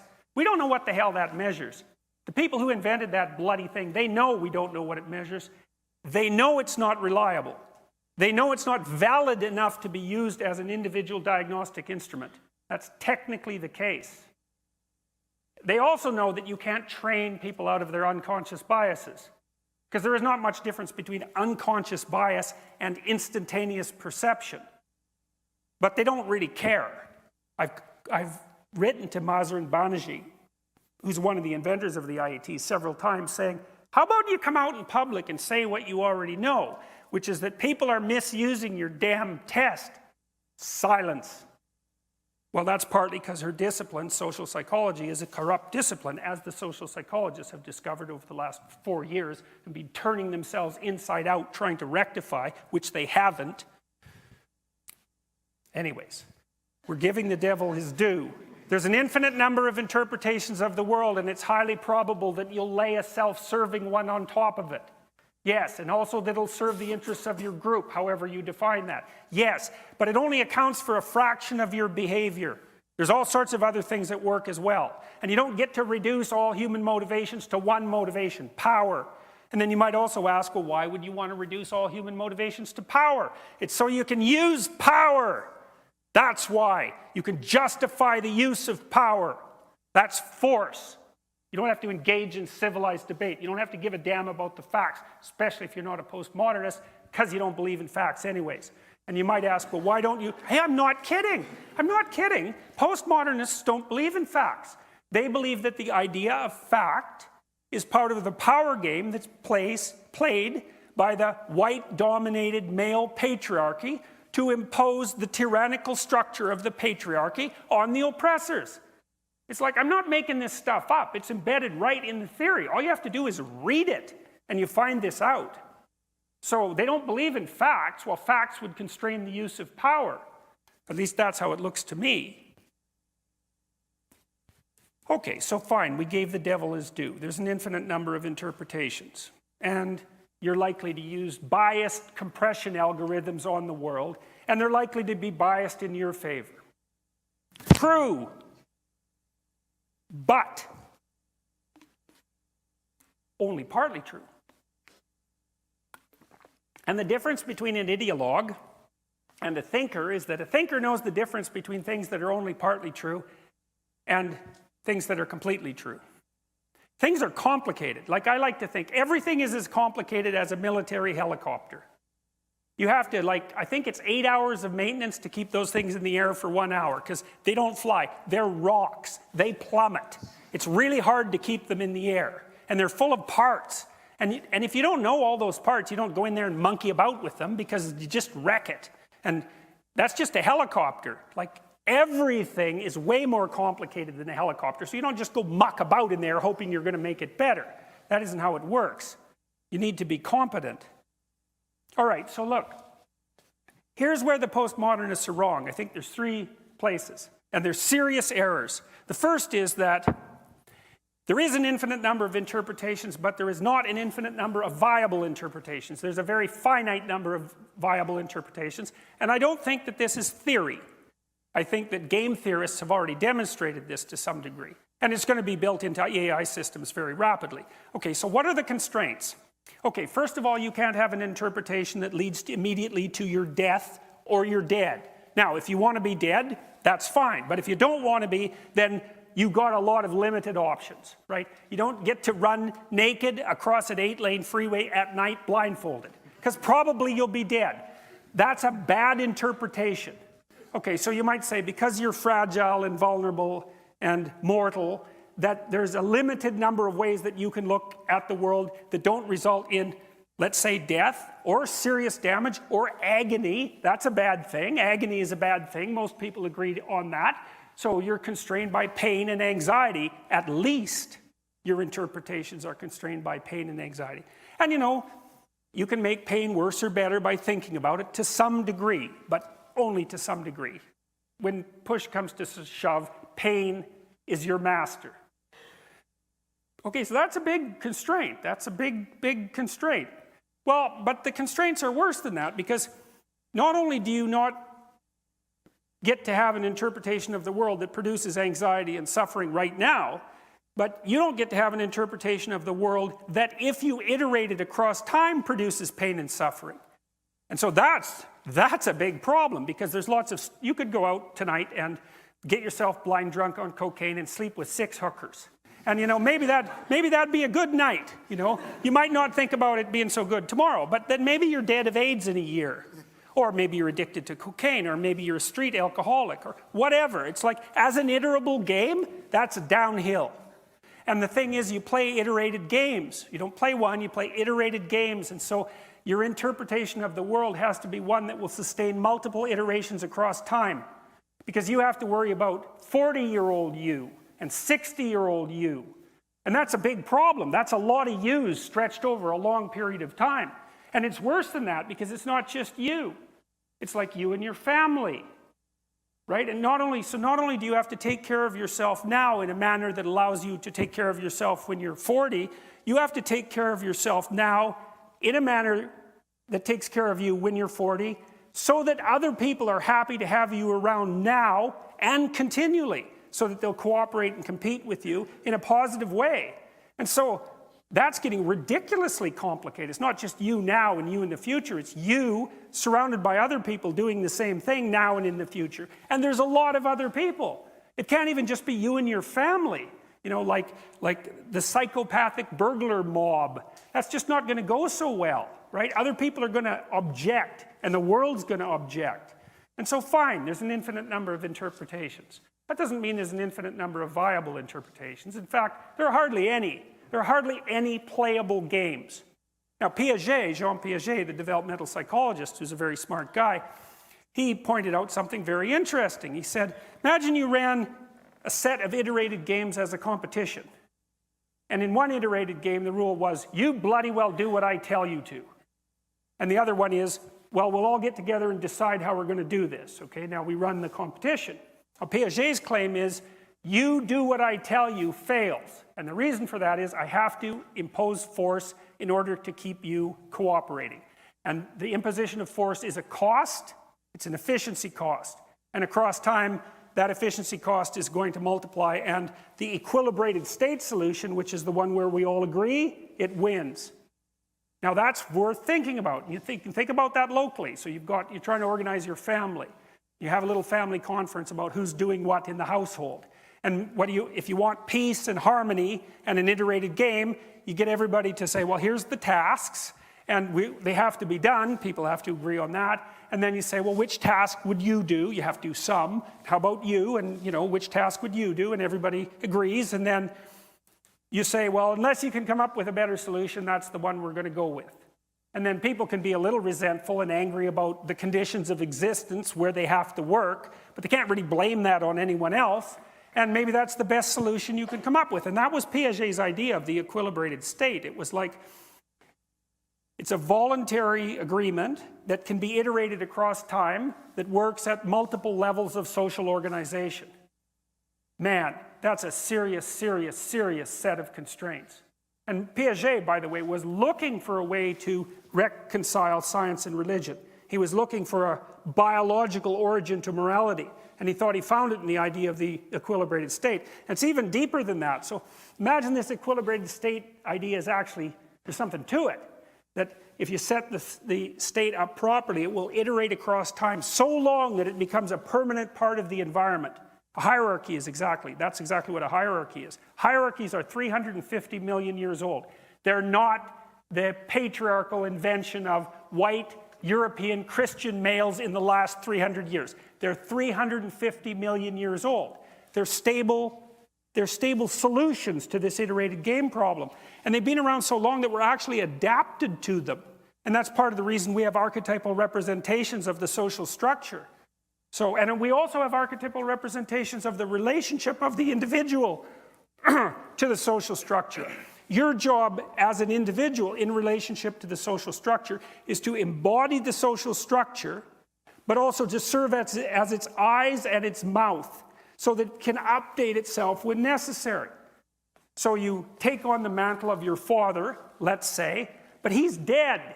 He's the past. He can't see. You can see. So you take the structure that's already there and you modify it where it's necessary. And that modification process is necessary, or the state becomes too static and collapses. And that's why the state has to be subordinate to the individual. And that's what Western culture has discovered. And we can't just let it go. That's the idea of the logos. That's a big idea.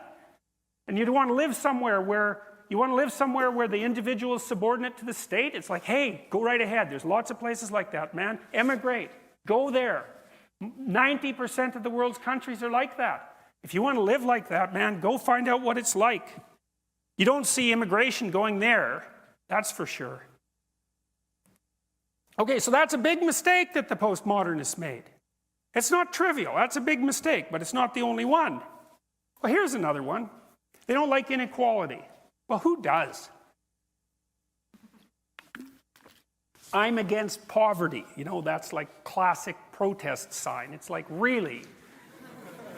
It's like, I'm against torture. It's like, it's so obvious. You don't get any brownie points for being against poverty.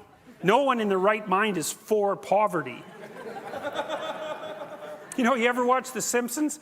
You ever see the Republican Party in The Simpsons? They all meet in an old haunted castle at night with like lightning bolts going off, and there's a vampire and a crazy Texan. And even the Simpson Republicans don't sit around in the haunted tower at midnight saying, hey, we need more poverty.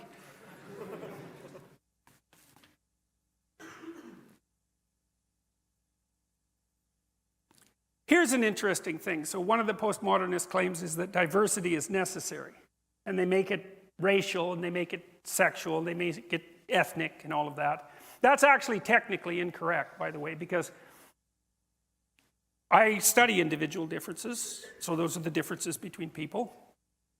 And I know the literature. So you know about James Damore's memo, right, from Google. He wrote that partly because he was watching my videos, which is why he wanted me to interview him. And I'm a believer that there are biological differences in temperament between men and women, apart from the other obvious differences, and that they're actually not trivial. And that they maximize in the societies that have moved farthest to producing egalitarian states, the Scandinavian countries, and that the reason for that is that there's two reasons why men and women differ in temperament. One is biological and the other is environmental. And if you remove the environmental variation, which you do if you make the state egalitarian, you maximize the genetic variation. And that's been demonstrated in the scientific literature over about 4 decades. And no one wanted it or hoped for it, and they weren't biased in looking for it because that was exactly the opposite of what social scientists wanted to find.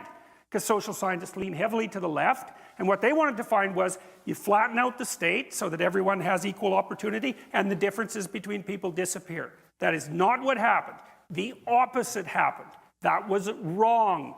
And no one was happy about it. And no one's happy about it now.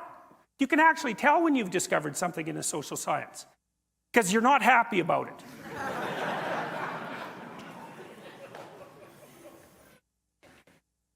But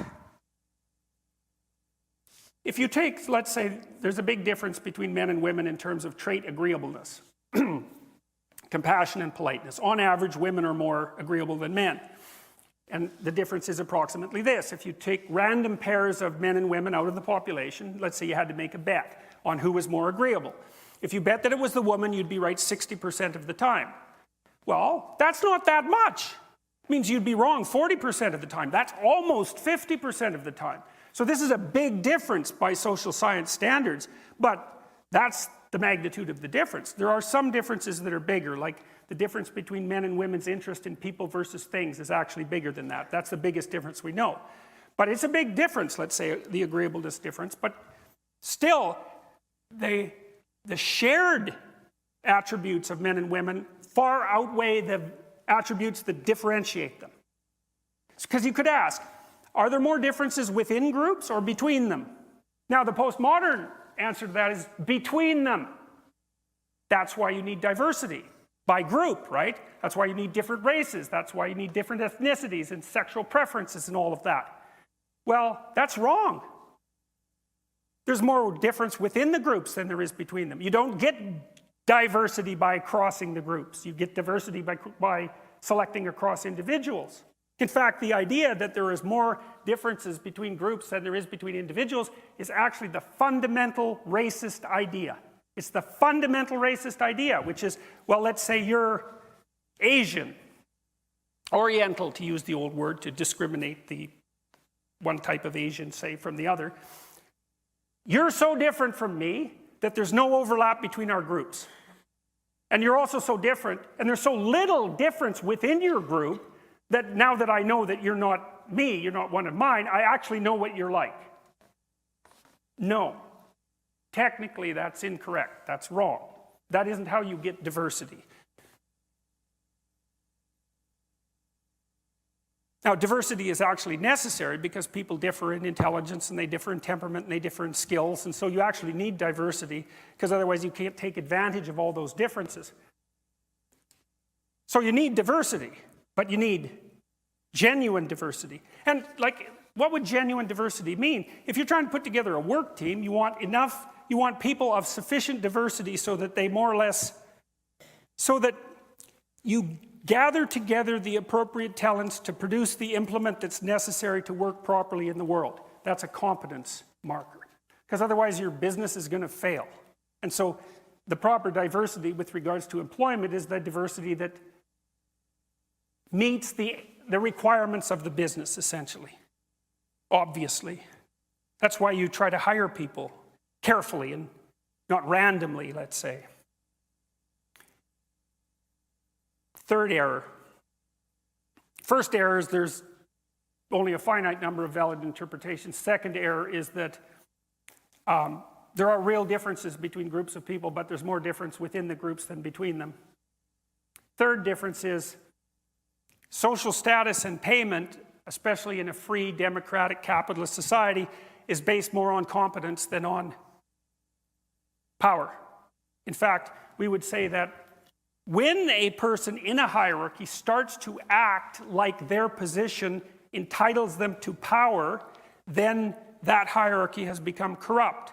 Harvey Weinstein's a good example of that. I'm serious. It's like he acted like a tyrant. What happened to him? It's not good. Not good for him. What he did was not good. But it's an indication, it's revealed, it's an indication that the misuse, so he's competent, fine, he gets to have position because we need people who are competent. But that doesn't mean you get to turn into a tyrant. If you turn into a tyrant, then that overshadows your competence and out you go. That's the definition of a functioning state. And our state essentially functions. It's not perfect, that's for sure. But compared to what? That's the issue. Compared to your hypothetical Marxist utopia. Well, compared to your hypothetical Marxist utopia, I mean, we're living in Auschwitz. But your actual Marxist utopia is indistinguishable from Auschwitz. So we're not listening to that comparison. We're going to take a look at what we have and we're going to compare it to other places that actually existed in time and geographically. And by those criteria, it's like, is there another time you'd rather live? Is there another place you'd rather live? I mean, a real place in a real time. I mean, you want to live back in 1895, even in the Western world, where the average person lived on less than $1 a day in today's money? You want to live like those coal miners? It's like the answer to that's no. If you have any sense, you should have some gratitude. That's another problem with the postmodern neo-Marxists, like zero gratitude. It's all, oh my God, I'm oppressed. Of course you're oppressed, but you're not oppressed by the patriarchy, for God's sake. So, you have status in a hierarchy. You might say, well, that's like a reward. So you're a high status person. It's a reward. The reward should be shared equally. It's like a badge of merit that you get. It's a privilege. It's not. The reason that in a capitalist society, filthy, selfish capitalists put you in the position so they can extract maximum productivity from you. And that's exactly why you're there. You get paid so you keep working. Why do we want you to work? Because your work is actually valuable to us. And so we're going to pay you so you don't quit. It's not a reward because you're a good guy. It's not a privilege. That's not what it is. You don't hand those things out like merit badges. That's not how it works. The society is set up on selfish principles.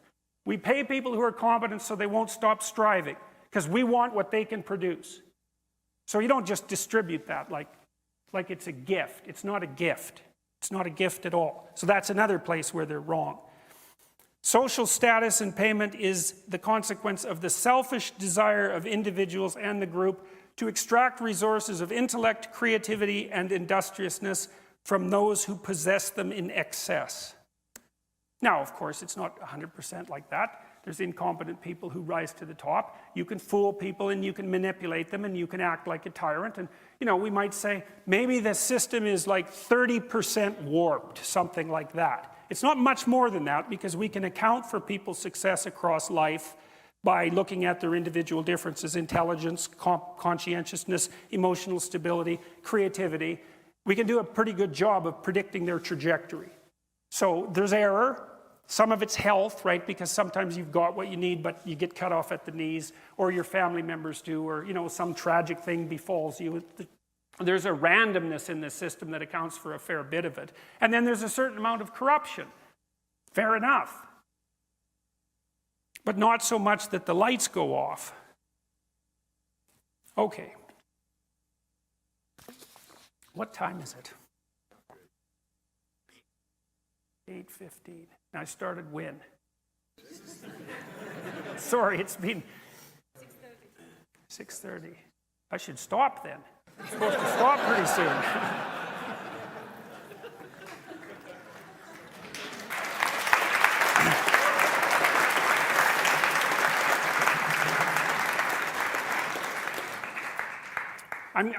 I'm going to go for 5 more minutes, and then I'll wrap this up. I want to talk about intersectionality and white privilege a bit. So I first said, well, we analyzed Marxism, we analyzed postmodernism. I suggested that postmodernism was a way for the Marxists to keep going under a new guise. I suggested that Marxism was fundamentally based on hatred rather than sympathy and empathy. I suggested that the corpses were the evidence for that. I told you why I think postmodernism is fundamentally wrong. But now I want to talk to you a little bit about white privilege. So the first thing that and I haven't got this quite figured out yet, I can't quite figure out why the postmodernists have made the canonical distinctions they've made. Race, ethnicity, sexual proclivity, sexual gender identity, let's say. Those are 4 dimensions along which people vary. But there's a very large number of dimensions along which people vary, right? In fact, given that there's an infinite number of ways of interpreting the world, you could immediately point out that there's an infinite number of dimensions along which people vary. And so then the postmodern question is, why would you privilege some of those dimensions over the other?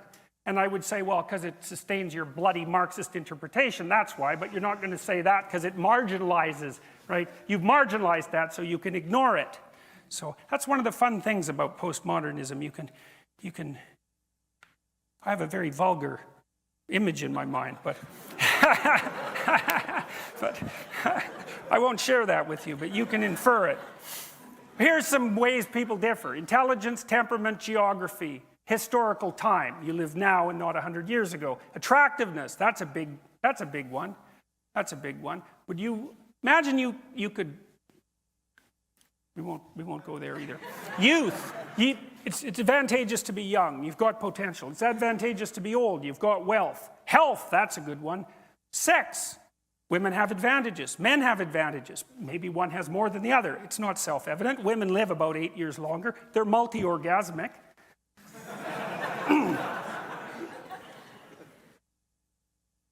Athleticism, wealth, family structure, friendship, education.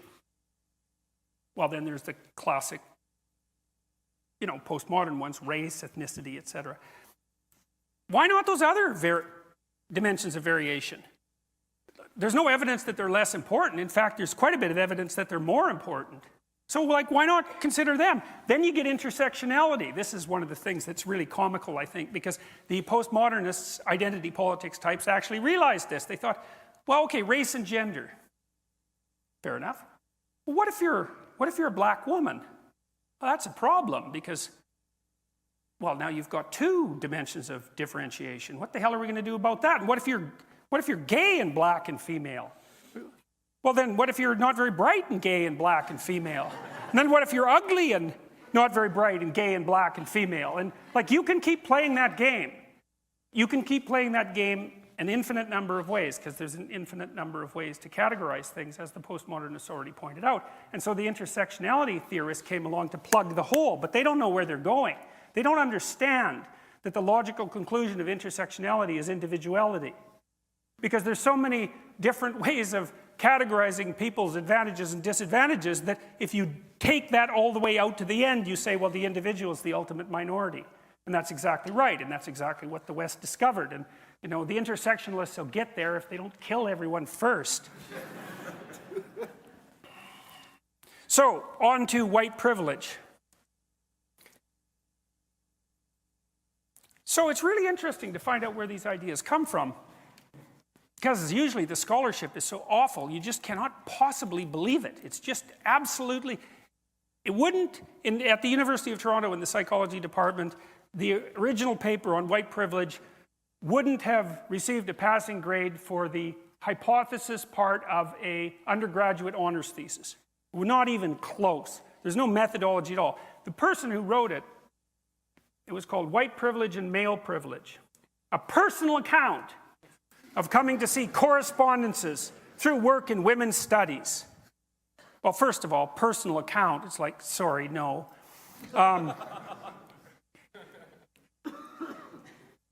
So she listed a bunch of ways that she thought, she says, these are personal examples of her unearned privilege, or unearned privilege that she saw as she experienced in the 1970s and 1980s. So this, by the way, this idea is the opinion of one person who wrote one paper that has absolutely no empirical backing whatsoever, which is a set of hypotheses which had never been subject to any statistical analysis. Like, if I ask you a bunch of questions, it's not obvious how many questions I'm asking you, because I could say, how tall are you?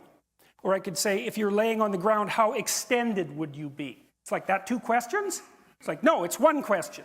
It's just asked 2 ways. And the way you figure out if you ask someone a bunch of questions, how many questions you're asking them, is by doing something called a factor analysis, which is kind of an elementary form now of social science investigation. If you make a questionnaire, you have to subject it to a factor analysis, because you've got to find out how many questions you're asking. Because you might think it's 60, but it's probably not. It's probably 5. That's the big 5, by the way. Anyways, who cares about that? There's no such thing as methodology anyways. That's all part of the oppressive white male European patriarchy. So we can just not bother with that, and we can pen a few notes about how we think the world is constructed, and then we can screw up the entire political system 2 decades later. Okay, so here's her white privilege list, some of it. There's like 50 things. I can, if I wish, arrange to be in the company of people of my race most of the time. If I should need to move, I can be pretty sure of renting or purchasing housing in an area which I can afford and in which I would want to live. That's actually a wealth thing, by the way. I can be pretty sure that my neighbors in such a location will be neutral or pleasant to me. I can go shopping alone most of the time, pretty well assured that I will not be followed or harassed. I can turn on my television or open to the front page of the paper and see people of my race widely represented. When I'm told about our national heritage or about civilization, I am shown that people of my color made it what it is. Well, there's 50 of those, I think, something like that. Okay. Is that white privilege, or is that like majority privilege? Is the same true? You go to China, you're Chinese. It's the same true if you're Chinese? Is it majority privilege? And if it's majority privilege, isn't that just part of living within your culture? So let's say you live in your culture. You're privileged as a member of that culture. Well, obviously, that's what the culture is for. That's what it's for. Why would you bother building the damn thing if it didn't accrue benefits to you? Now, you might say, well, one of the consequences is that it accrues fewer benefits to those who aren't in the culture. Yeah, but you can't immediately associate that with race. You can't just do that, say it's white privilege. There's many things it could be. It certainly could be wealth, and the intersectional people have already figured out that there's many things it could be. So, like, what the hell? Seriously. Well, what's going on? Well, we let these pseudo-disciplines into the university because we're stupid and guilty, seriously. And they have no methodological requirements and plenty of power and plenty of time to produce nonsensical research and produce, like, resentful activists, and now we're bearing the fruits of that. It's not pretty. So, white privilege. Well, the other thing you might notice is that to attribute to the individuals of a community the attributes of that community on the basis of their racial identity is called racism. That's what racism is. There's no other way of defining it. It's attributing to the individual the characteristics of the group as if the group was homogeneous. Now, the intersectional people have already decided that's not a fair game because there's so many differences between people. But the postmodernists don't care about logical coherence because they regard logical coherence, here it comes again, as a creation of the white European male patriarchal structure that's designed to oppress the oppressed. And that's technically the case. So logical incoherence, it doesn't matter. And you could say, well, if you act out your logically incoherent ideas in the world, you're going to run face first into a brick wall. And the postmodern answer to that is, there's actually no real world. It's all interpretation. So there's no having that discussion, but the postmodernists don't care because they don't believe that discussion between people of different power groups is possible anyways. So here we are. Well, so I made a case tonight. I'll go over it. What's the case? The postmodernists are wrong. They're philosophically naive. They're right about an infinite number of interpretations and wrong about a finite number of viable interpretations. And that's death. That's the end of postmodernist theory. And that's not the only way in which they're wrong. They're wrong in a bunch of other ways, but they're more subsidiary. The Marxists, they're not just wrong, they're wrong and murderous, or wrong, murderous, and genocidal, unless you think murderous and genocidal doesn't mean wrong. And you can think that. There's lots of would-be revolutionaries who would be happy to have blood running in the street if they had their chance for revenge and the opportunity to move up the hierarchy of tyranny. So you don't have to think that murder and genocide is wrong, especially if the right people are murdered and genocided, right? That's actually part of the whole equation. But if you're willing to think that murder and genocide on a mass scale across many cultures over many decades is wrong, then Marxism is wrong. And the postmodernists don't get to just come along and adopt Marxism as a matter of sleight of hand because their Marxist theory didn't work out and they figured out a rationalization. They don't get to get away with that because it's too dangerous. It's too dangerous to the rest of us. And it isn't necessary for us who are trying with the small part of our hearts that might be oriented towards the good to allow people who are manipulating us with historical ignorance and philosophical sleight of hand to render us so goddamn guilty about what our ancestors may or may not have done so that we allow our shame and our guilt to be used as tools to manipulate us into accepting a future that we do not want to have. And that's that.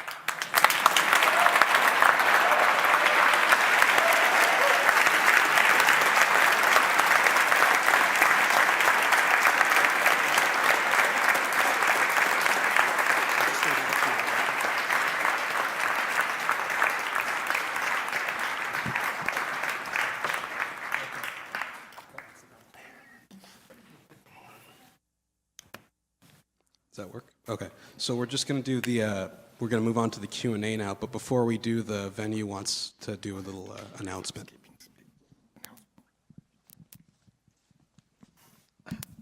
Excuse me, ladies and gentlemen. I'm sorry. My name is Cameron McGill. I'm the co-managing director here at the Chan Center. As you are all leaving tonight, please be aware of something that has come to light tonight.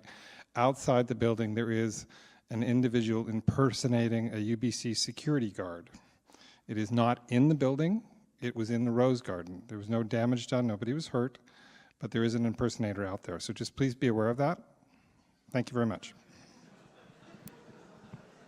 So for those of you in the first two rows, you can either line up here or at the mic over there and ask your questions.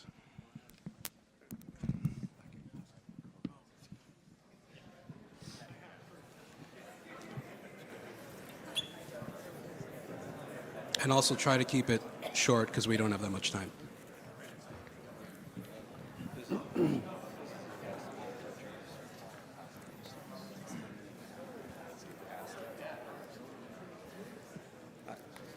Hello, Jordan B. Peterson, huge fan. In your lectures, you use the term postmodernism interchangeably with cultural Marxism, nihilism, and moral relativism. I wonder if you've considered or heard alternative beliefs that the term postmodernism is not necessarily always congruent on a one-to-one scale with these other terms, and in some limited circumstances is positive. Specifically, the idea that when you use the term postmodernism to vilify is by some others referred to as pseudo-modernism, whereas some would call what you endorse to not be modernism, but in fact metamodernism, postmillennialism, or post-postmodernism, which unfortunately has a terrible name. And then I have very brief definitions of those words if you need me to. Well, no, as I said tonight, you have to give the devil his due. And so we'll do that. So, yes, there's a very large number of ways of interpreting the world. There's no doubt about that. yes, people use biased interpretive lenses as means of interpreting the world, to put their own priorities forward without necessarily knowing that they're doing so, and that can corrupt them and society. The psychoanalysts figured that out way before the postmodernists, so they don't get any credit for that. Like, really, none. So it's useful to keep those things in mind. It's when they're put forward as absolute truth that disturbs me. It's like, yes, people are probably racist. They might even be implicitly racist, although we don't know what that means, and we don't know how it's related to their explicit behavior, and we can't separate it from in-group preference or necessarily from reaction to novelty. So it's a tricky business, you know. And we don't know how to separate stereotypical racial perceptions from perceptual heuristics. We don't know how to do that. Because you're always oversimplifying the world because you're not smart enough to live in the world as it is. You have to oversimplify it. So, yes, there are times when postmodernism is useful. I used it quite usefully tonight to deconstruct postmodernism, in fact. So, but it's when it's turned into an absolute, especially a moral absolute, and when it allies itself with Marxism, it's like, sorry guys, no, you don't like grand narratives, you don't get to go there. Well, that isn't where you went, that's where you came from. You never left there. So that's basically what I have to say about that. Thanks. Hello, Dr. Peterson. Thank you very much. Now, my question is regarding ADHD, which is something I haven't heard you speak a whole lot about, maybe a little bit.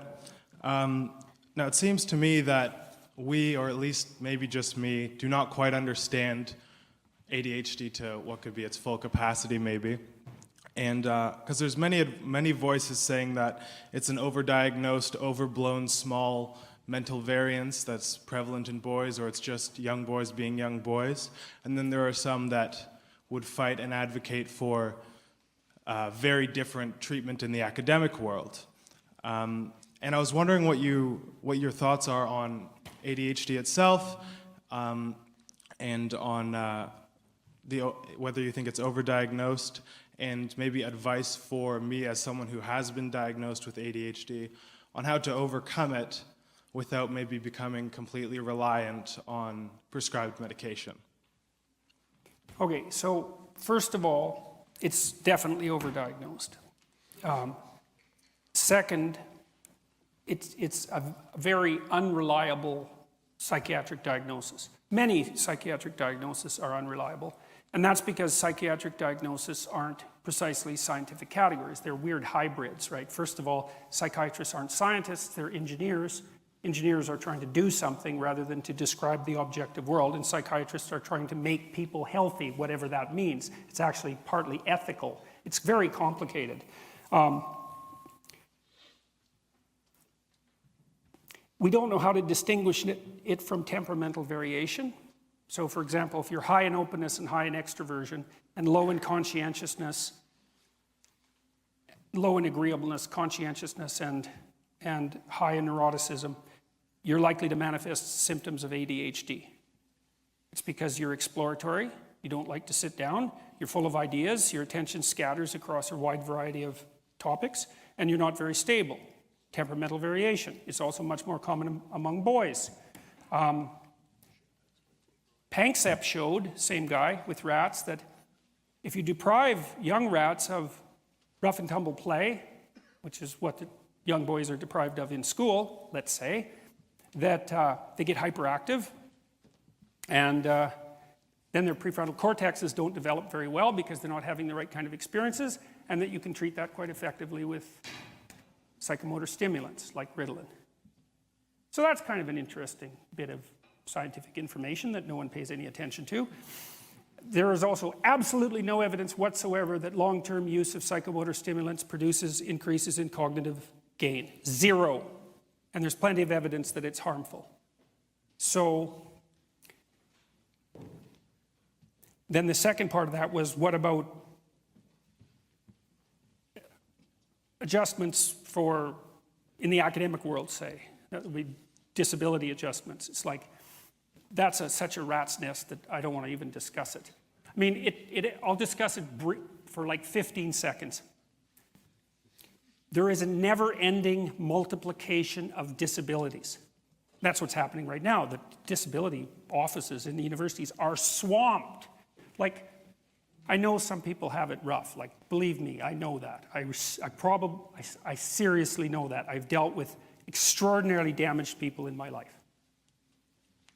You're bloody hard-pressed to find someone who doesn't have a serious problem, or who doesn't have a serious problem in a close family member. It's like, where do you draw the line with regards to disabilities? Well, you can't. You can't. They multiply. Just like LGBT identities multiply. Just no, really, technically just like that. Just like intersectionality categories of oppression multiply. It's inevitable. The way that you deal with it is you have objective standards. You apply them to everyone. Not because that's fair. It's not fair if your criteria for fairness is that everyone has the same outcome. It's not fair at all. It's not even close to fair. It's just less tyrannical than the alternatives. Now, we don't know that yet because we haven't seen the full range of the tyranny of the alternatives manifest itself, not in our culture, but it certainly did in other cultures. I think it's a bad idea. Now, I don't want to be absolute about that. Like, it's tricky, you know, because if you have a disability that would allow you to do the work in the university and in the workplace with a modification, then perhaps the modification could be made. But I think that was done a lot better when that was in the hands of the professors and not in the hands of these crazy bureaucratic structures that have risen up around the disability issue. Like, they're one of the 10 things that are going to kill the universities, or maybe have already killed them, possibly. Because they're walking corpses as far as I can tell, zombies. So, and that might be wrong, but it's what it looks like to me. Firstly, I want to say thank you so much. That was an amazing talk. And I was wondering if you could elaborate. What I notice a lot, I go here to UBC, is that a lot of students and young people, they're often desensitized to, for example, the atrocities that communism or ideologies that forge terrorism. And maybe it's some sort of Stockholm syndrome that I'm seeing, where it's like people are just, they're like trapped and they feel in a way they can't do anything about it. And then they start to like communism, or they start to see more socialist or adopt socialist policies that in the end will get them killed, will get them hurt. I was wondering if you kind of like elaborate that on what you think can be done about that, or even if something can be done in that respect. Well, I think something can be done. I mean, I've been trying to educate people about the horrors of the Nazi regime and the Soviet regime in particular. I've concentrated mostly on those two because that's good enough. Mm-hmm. And trying to let people know that it was through the fault of people much like them that those systems arose, and that there are steps you can take to limit the probability that you would participate in such a thing, and that those steps are associated with trying to be truthful in your speech and actions, because the stability of those systems depends on the willingness of individuals to lie, and also on your willingness to take responsibility for the malevolence in your own heart that manifests itself in those social movements. And so that when I do my lectures, when I do talks like this, when I put them on YouTube, what I'm trying to do is exactly that, because that was the best pathway forward through such things that I could think up over 20 years of thinking about it. No one is so habituated to suffering that they can read the Gulag Archipelago, which is actually quite hard to read, without having it affect them. Like, you're psychopathic if that book doesn't affect you, you know. It should, if you read it properly, it affects you deeply. And it's not the only example of that kind of literature. So the people who are habituated aren't. They've just been shown low-resolution representations of things they don't understand that look vaguely bad. They don't know a damn thing about them. And our education system has done a tremendously appalling job of educating young people about the absolute catastrophe of radical leftism. Now, it's not much better with regards to, say, the actions of the Nazis, although I would say on average people are more aware of that. But they don't, but it's shallow, shallow knowledge. So you make the knowledge deep, and deep knowledge changes people and wakes them up. You know, I mean, the only reason that I ever got convinced that that good and evil were real, more real than anything else, wasn't because I learned that good was real. That's hard. That's hard. It's hard to learn that. You have to find examples of transcendent good, you know. They're rare. Evil, all you have to do is look. You read history a bit. And read it like it's about you. And there's no way that you can do that without a transformation. But people won't do it. It's like, you want to imagine yourself as an Auschwitz guard? That's a rough thing, you see, because you have to figure out. See, Jung said if you confronted the shadow, which is the dark side of people, the aggressive side, the malevolent side, that it really reaches all the way down to hell. And Dante sort of was trying to put forward the same thing when he wrote the Inferno, right, with the levels of evil, right, because it was a voyage through the levels of evil right to the bottom. He thought the bottom was betrayal. It's pretty good. The center of malevolence is betrayal. I like that because to betray someone, you have to get them to trust you, and trust is a moral virtue, right? Especially if it's courageous trust, because it puts you in alignment with other people and allows you to move forward into life. And if you betray that, it's like a knife in the heart through the back, especially if it's someone who loves you, betrays you, and especially if they betray you for your virtues. That's a really nice twist. So I believe, because I think that people are capable of good, that if they know enough about evil, that will straighten them out. So, but who wants that? You know, this is one of the things I really like about Jung. He's often regarded as a New Age thinker. That's wrong.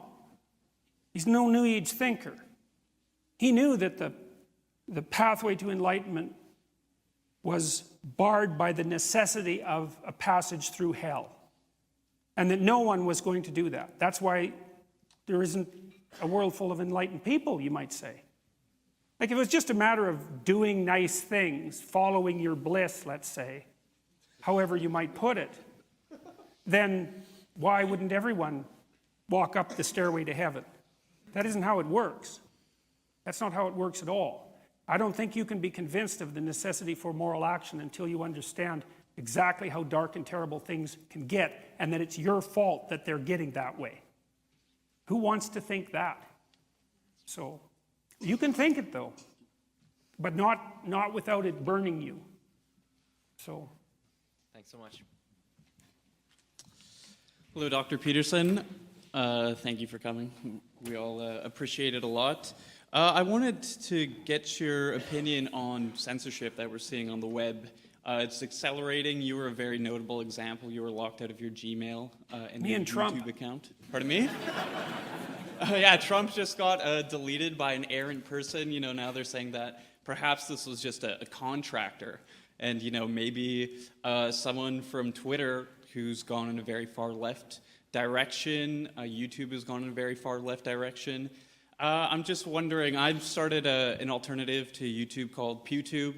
What kind of, what do you see for possible solutions, and just your thoughts in general Here's an on ugly censorship? thought. It's a crazy thought, but I'm going to tell it to you anyways. So I was just reading one of Ray Kurzweil's books. I think it was called How to Make a Mind. I really liked it, actually. It helped me understand how the brain compresses information, because the world's really complicated, so you have to make a low-resolution representation of it to live in it.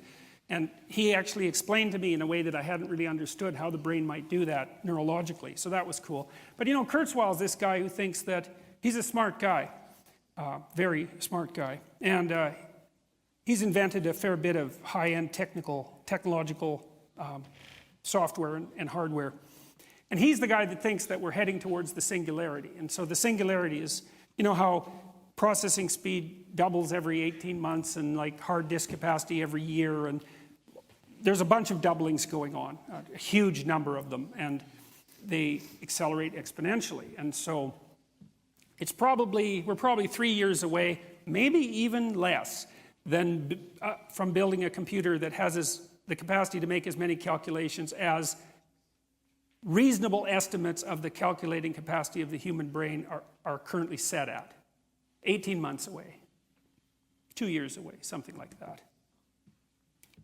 And then we're 18 months away from having one that's twice that fast, and then 18 months away from having one that's twice as fast as that. So that's like, say, 6 years. And we've got something that's 8 times as smart as a human being. But there's a twist on that, and this is Kurzweil's twist, which is as soon as you make a machine smart enough to make the next machine that's smarter than it, which is sort of what we're doing, because computers are so fast that will scale up to near infinite computing power almost instantaneously.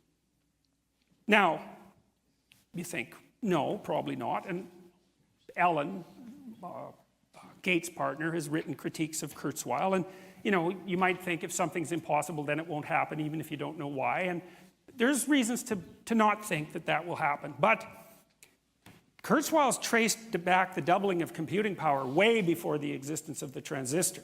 And it's been ridiculously stable, crazily stable. So God only knows what we're coming up with here.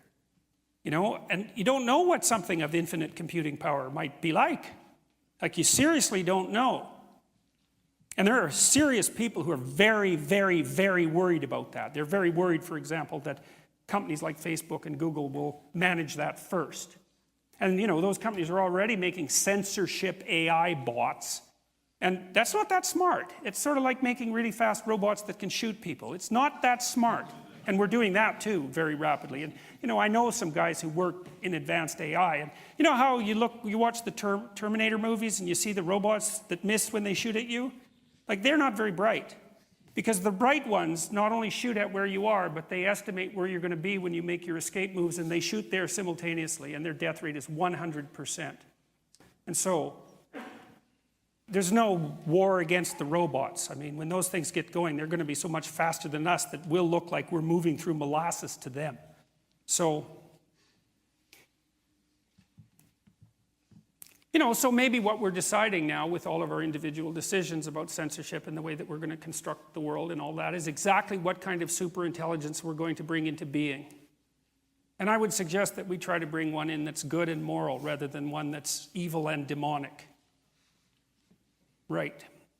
So, what can we do about that?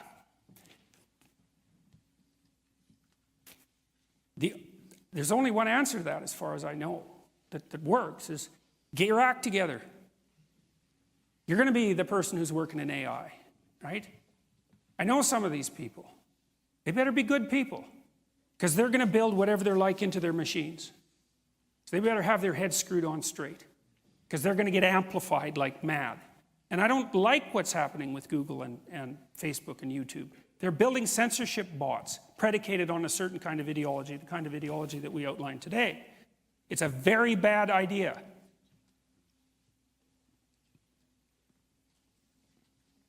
Hopefully good people will stop that. So then what that means is that your moral obligation is to be good. And the way you do that is first by stopping being bad. And everyone can do that, a little bit. So I hope that's what everyone does, because the consequences of not doing it are not going to be pleasant. They never are. Thank you. Hi. This question is about your biblical lecture series. I like that one because it's about Genesis, which is usually ignored as being, we're this post-Enlightenment society, we don't need these ancient creation myths.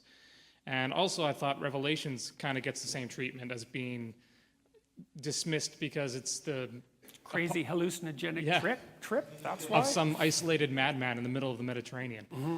So I was wondering if after you're done with Genesis, if you would think about doing Revelations. Not without traversing the geography in between. Okay. Yeah, I want to walk through the whole thing if I can do that before I expire. So I mean, I've read it and thought about it, and like, it's such a strange book, because it's really big among the evangelical Republican types, and you'd think, really? Really? That's the book that you're relying? Have you read it? It's a crazy hallucinogenic trip. That's what Revelation is. Now, that's not to play it down, because God only knows about crazy hallucinogenic trips. That's for sure. I mean, there's accruing evidence, I would say, that a tremendous amount of the religious orientation of human beings, that deep mythological, symbolic orientation is in no small part a consequence of humanity's experimentation with psychedelic substances. I think that the evidence for that, I think, has become virtually overwhelming. So, anyways, I will get there, maybe. Probably not, because at the rate I'm going through the first stories, it'll take me forever to get there. Right. But that's okay. So, hey, thank you. Yeah. Dr. Peterson, thank you, first of all. It's a great pleasure being here. It's awesome to see you live. I basically got into your works just earlier this year, and I had an original question, but your talk today kind of made me decide to change my mind on what I was going to ask. Do you feel as though, would you agree with me in the sentiment that the left has pushed so hard for total control of our society over the last however many years? It's almost to a point where saying 2013 was a different time. Would you say that because they pushed so hard, they've created this backlash, and the backlash caused them to backlash back again, so they doubled down with their ideology, and then they lose another argument, they lose another ideological war, they lose another meme war, and they double down and they double down again and again, and they can't seem to meme, they can't seem to argue, they don't want to have an intellectual discussion, and as an interpretation of what you were saying, there doesn't seem to be any care of what's right with them. They just want power. They just want to win. Would you agree with the sentiment that they're burning themselves out and creating the mass red pilling of the conservative movement that we see going on? Would you possibly think that maybe they've committed suicide, and talks like this, people like yourself, Ben Shapiro, and others who talk to people like the subjects that we do, the taboo of nowadays, possibly that this is the answer to defeat the leftist stranglehold that's on our society? Okay, so we'll untangle some of that. Okay, so first of all, the first observation is a really interesting one, because you know that things can go out of hand very, very rapidly. Yeah. And the reason they do that is because of positive feedback loops. Now, the thing that Kurzweil talks about is a positive feedback loop. An intelligent machine makes another intelligent machine that makes another intelligent machine. And that's a positive feedback loop, and that can spiral upwards out of control very rapidly. And that's what polarization is. It's like, I tap you, you tap me. I slap you, you punch me. Well, up it goes. Well, I think that's partly why in the New Testament, for example, there's an injunction that says, turn the other cheek, resist not evil. Why? Because otherwise you get into a positive feedback loop, and then you better look the hell out. And things can tilt very, very rapidly. I mean, all you have to do, look at what happened in World War I. No one expected that. It was like one relatively minor member, I think, of the aristocracy, if I remember correctly, was assassinated in one minor little country. It's like, bang, everything fell apart. And that's positive feedback loops, right? And so that's what we're in right now. And that's a really chaotic time. And so I would say, maintain self-control and don't aim to win. Aim at peace. Because winning, that's not peace. It's better to aim for peace. You know, and I've got this talk coming up on November 11th. I'm quite worried about it, because I know there's going to be protesters there, and that they've been emboldened by the fact that they shut the talk down before. And I want to make a video, I'll probably do it tomorrow, telling everyone that comes to that meeting to, like, watch their bloody step and stay out of the gutter. Because we're at a point now where, under the wrong circumstances, if the wrong person does the wrong thing, that the consequences will be very grave. Now, we can't predict which action is going to precipitate that, or even if that will happen. But it's chaotic enough so that it could happen. So, so govern yourselves accordingly. Now, the problem is that there are people who would be happy if there was blood running in the street. They're the same sort of people that shoot up high schools or kill innocent, elementary school kids just to show what they're made of and what they believe. And that's a big problem. But for the rest of us, hopefully calmer heads can prevail. And so it really is important not to win. It's like fighting with your wife. You don't win. You can't, because you have to live with her. You can't win. But maybe you can solve the problem and bring about peace. And so you got to practice doing that. Practice restraint. Now, and remember, too, that the people that you're talking about who are radical leftists, is most of the time they're not. They're 95% like you. And if you pull them out of the mob, they're just like your neighbor's 19-year-old kid who's kind of clueless and rebellious, right? And who you might even like. You put them in the mob, it's a whole different thing. And so you got to remember that too. Out of fear of social isolation. It's kind of how they're acting out, you're saying. No, it's just that they're possessed by these ideas, but only partially. You hardly find a full-blooded, absolutely committed, radical leftist activist, there are some, but not very many. Most of it is just fragmentary behavior. And you have to remember that. Like when the students come out to protest me, was the case particularly at McMaster, I have to remember these kids, they're not much different than my kids. They are when they're in a stupid mob behind a hammer and sickle flag, but you don't want to make a low-resolution, homogeneous representation of them. And so that's why, again, I think instead of winning, you turn to your own development. You do what you can to stop doing the things that you're doing that aren't good. Because you're not going to hurt anybody if you do that. All you're going to do is help. And otherwise, you'll participate in this polarization. And that's, unless you want that, and there's a dark part of people that, it's part of the part that voted for Trump, would like to burn things to the ground. It's like, to hell, I know how people felt when they went into the voting booth. It was like, Hillary, Hillary, to hell with it, Trump. And that's a hell of a thing to say, to hell with it, Although I could certainly understand that sentiment. So we have to be careful.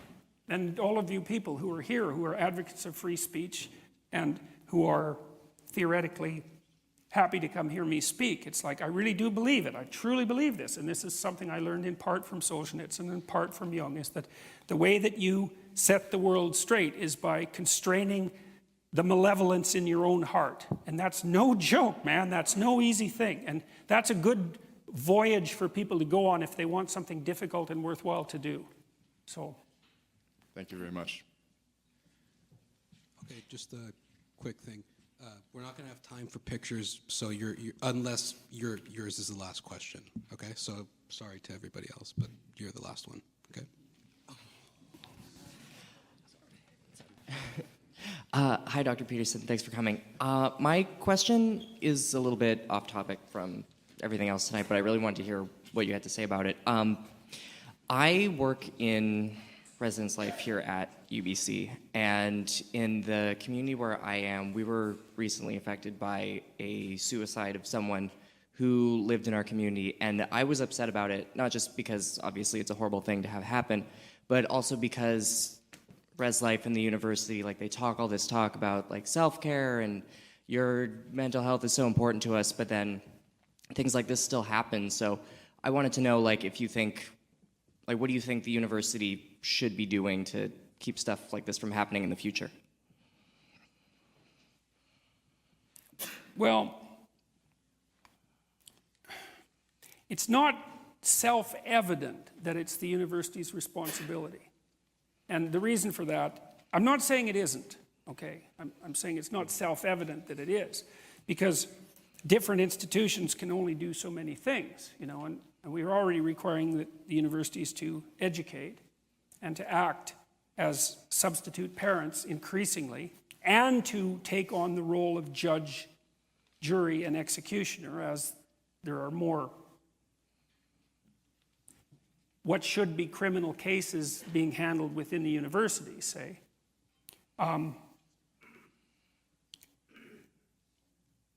Having said that, you could ask the broader question is, well, what do you do to help people be sufficiently in love with life so that they don't wish to end it? You know, and I've tried to puzzle through that for a long time, and that's partly why I've written the things that I've written. It's partly why I've produced the online programs that I've produced. You know, and so we know that if you have students do the future authoring program, for example, they're much less likely to drop out of university, about 30% less likely, and their grades go up, and that's especially true if they're male and marginalized. It has a bigger impact on those communities. And so, you know, I've tried to get universities interested in that, and the data's there, but they're not. And it's very difficult to get a big bureaucracy to move, eh? Like big is immobile. So I'm not sure there's anything they can really do about it. It's certainly possible that the things that they're trying to do about it are making it worse. You know, that's another thing that you learn if you're a good social scientist. Just like there was evidence, and I don't know if this is still the case, but there was good evidence. I looked into this about 15 years ago. Say you want to prevent suicides, you put a suicide hotline in your town and you advertise it. What happens? Suicide rate goes up because you're advertising suicide. Right. And lots of interventions are like that. It's really, really hard to make things better, and it's really, really easy to make them worse. And so that's another problem. You get these big bureaucracies, let's say, and they're hypothetically motivated by positive intentions. And I would say hypothetically again, because it takes an awful lot of work to help someone straighten out. It's no joke, especially if they're in real trouble. And they put in place these structures that are designed to help, but they don't ever evaluate them. And they could easily be making it worse. So I don't have a straightforward answer to that question. I think that, well, that's the only answer I have. Yeah. Thank you. Okay. Yeah. Okay, so that's the end of the show. If you're in the first 2 rows, you can stick around and get some pictures. Otherwise, drive safe. And yeah.